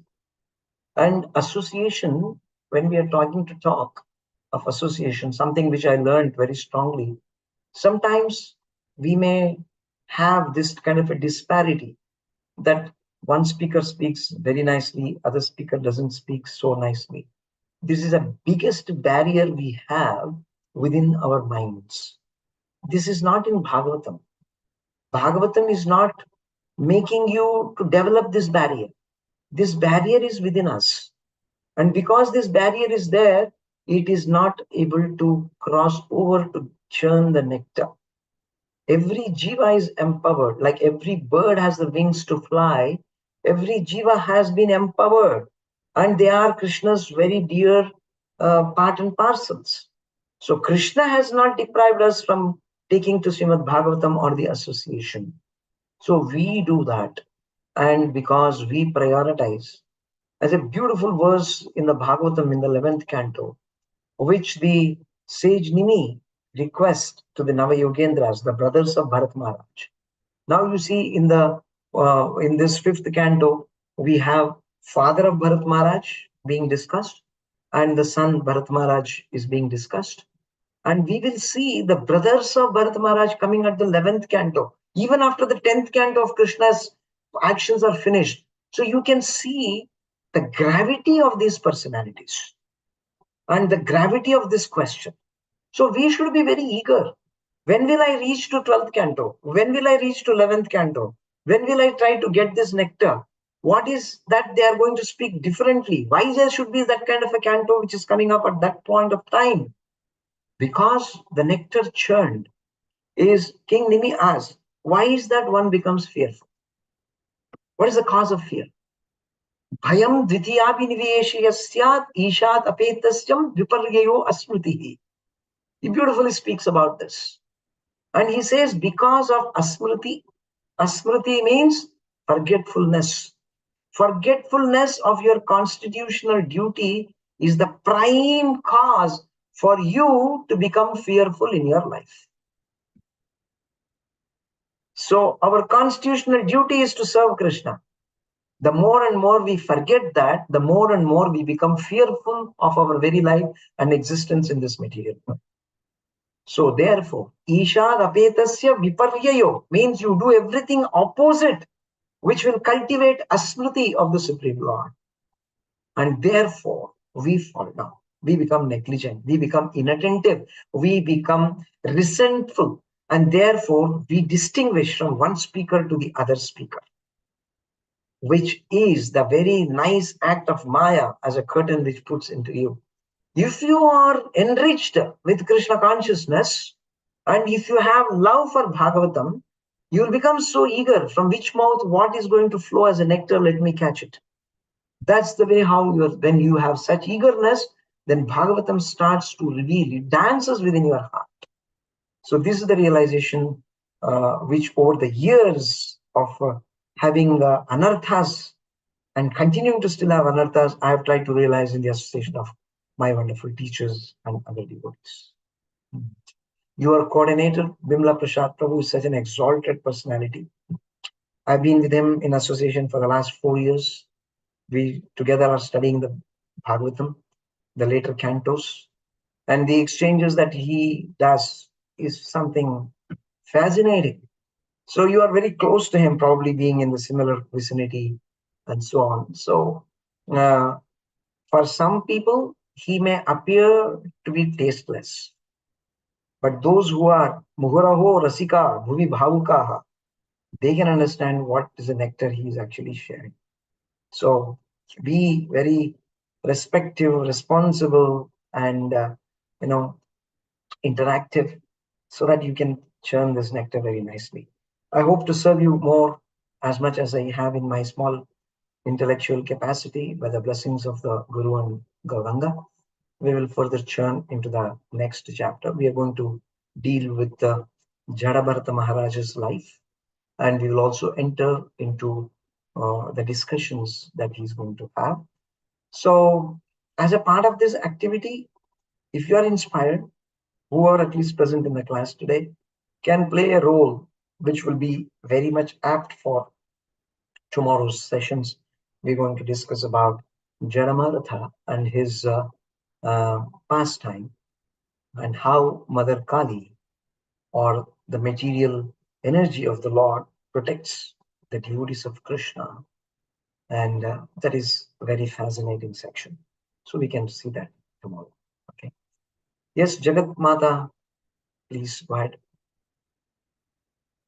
Hare Krishna, Prabhuji. Prabhuji, I have a little different understanding of Jada Bharata. Maybe I'm wrong. Please correct me if I am. My understanding is that as Maharaj Bharat was a king, he was very compassionate towards his praja and towards his people. So the seeds of compassion was in his heart. And when he was in Bhava Bhakti level, Krishna want to remove this to show. Maybe he want sometimes we are not aware what is we are doing wrong. Yeah, some attachments are left in our still remaining in our consciousness. Yeah, in our daily routine sometimes. So in this way, in the form of deer, Krishna revealed him that yes, he is not. You are not attached to me. You are attached to a deer. So this process, this is to show him that you need to work on it. And so these things happen to in our life also. That Krishna sometimes things are we do some mistakes, and no, this happens because we are not attached to Krishna. We are attached to our family, friends, money, and so other things. Is it so, or I'm just going? Yes, as I explained to you, and I think we did a small discussion there, is that fall down is an inherent quality of a jiva. Jiva is integrated. It is ingressed within the jiva that he can fall down. As Krishna already stated, that though we are his amsha, but we are his vibhinna amsha. Vibhinna amsha means we make choices separate from Krishna. That's called as vibhinna amsha. In the 7th chapter of the Bhagavad Gita, Krishna explains, isn't it, that there is another energy which is my superior energy, but it has a tendency to make choices of its own, and therefore wants to explore or exploit. Yaidam dharayate jagat. So since we have the tendencies, Krishna allows this within the framework, and therefore some become like Bharat Maharaj, some become and exhibit the qualities of a Hiranyakashipu, and someone exhibits the qualities of a Ravana, and therefore they doesn't mind to even steal Mother Lakshmi from Ram and take away for their own sense gratification. It's all expression of the choices, which is all due to the fall down. So Krishna is teaching personal lessons to Bharat Maharaj also, and using Bharat Maharaj as an instrument, he is teaching for progressive devotees to uplift their consciousness to come to the platform of loving service to the Lord. So both services are great. Yadyad acharati sreshtaha. So Bharata Maharaj was a sreshta. So his acharana requires to be followed by others. What are we doing? Otherwise, why are we going to study this chapter? We want to emulate Bharata Maharaj's qualities.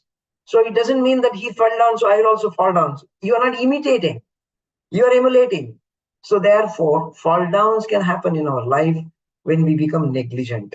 In other words, to say, more than we being selfish, Krishna is the highest selfish personality.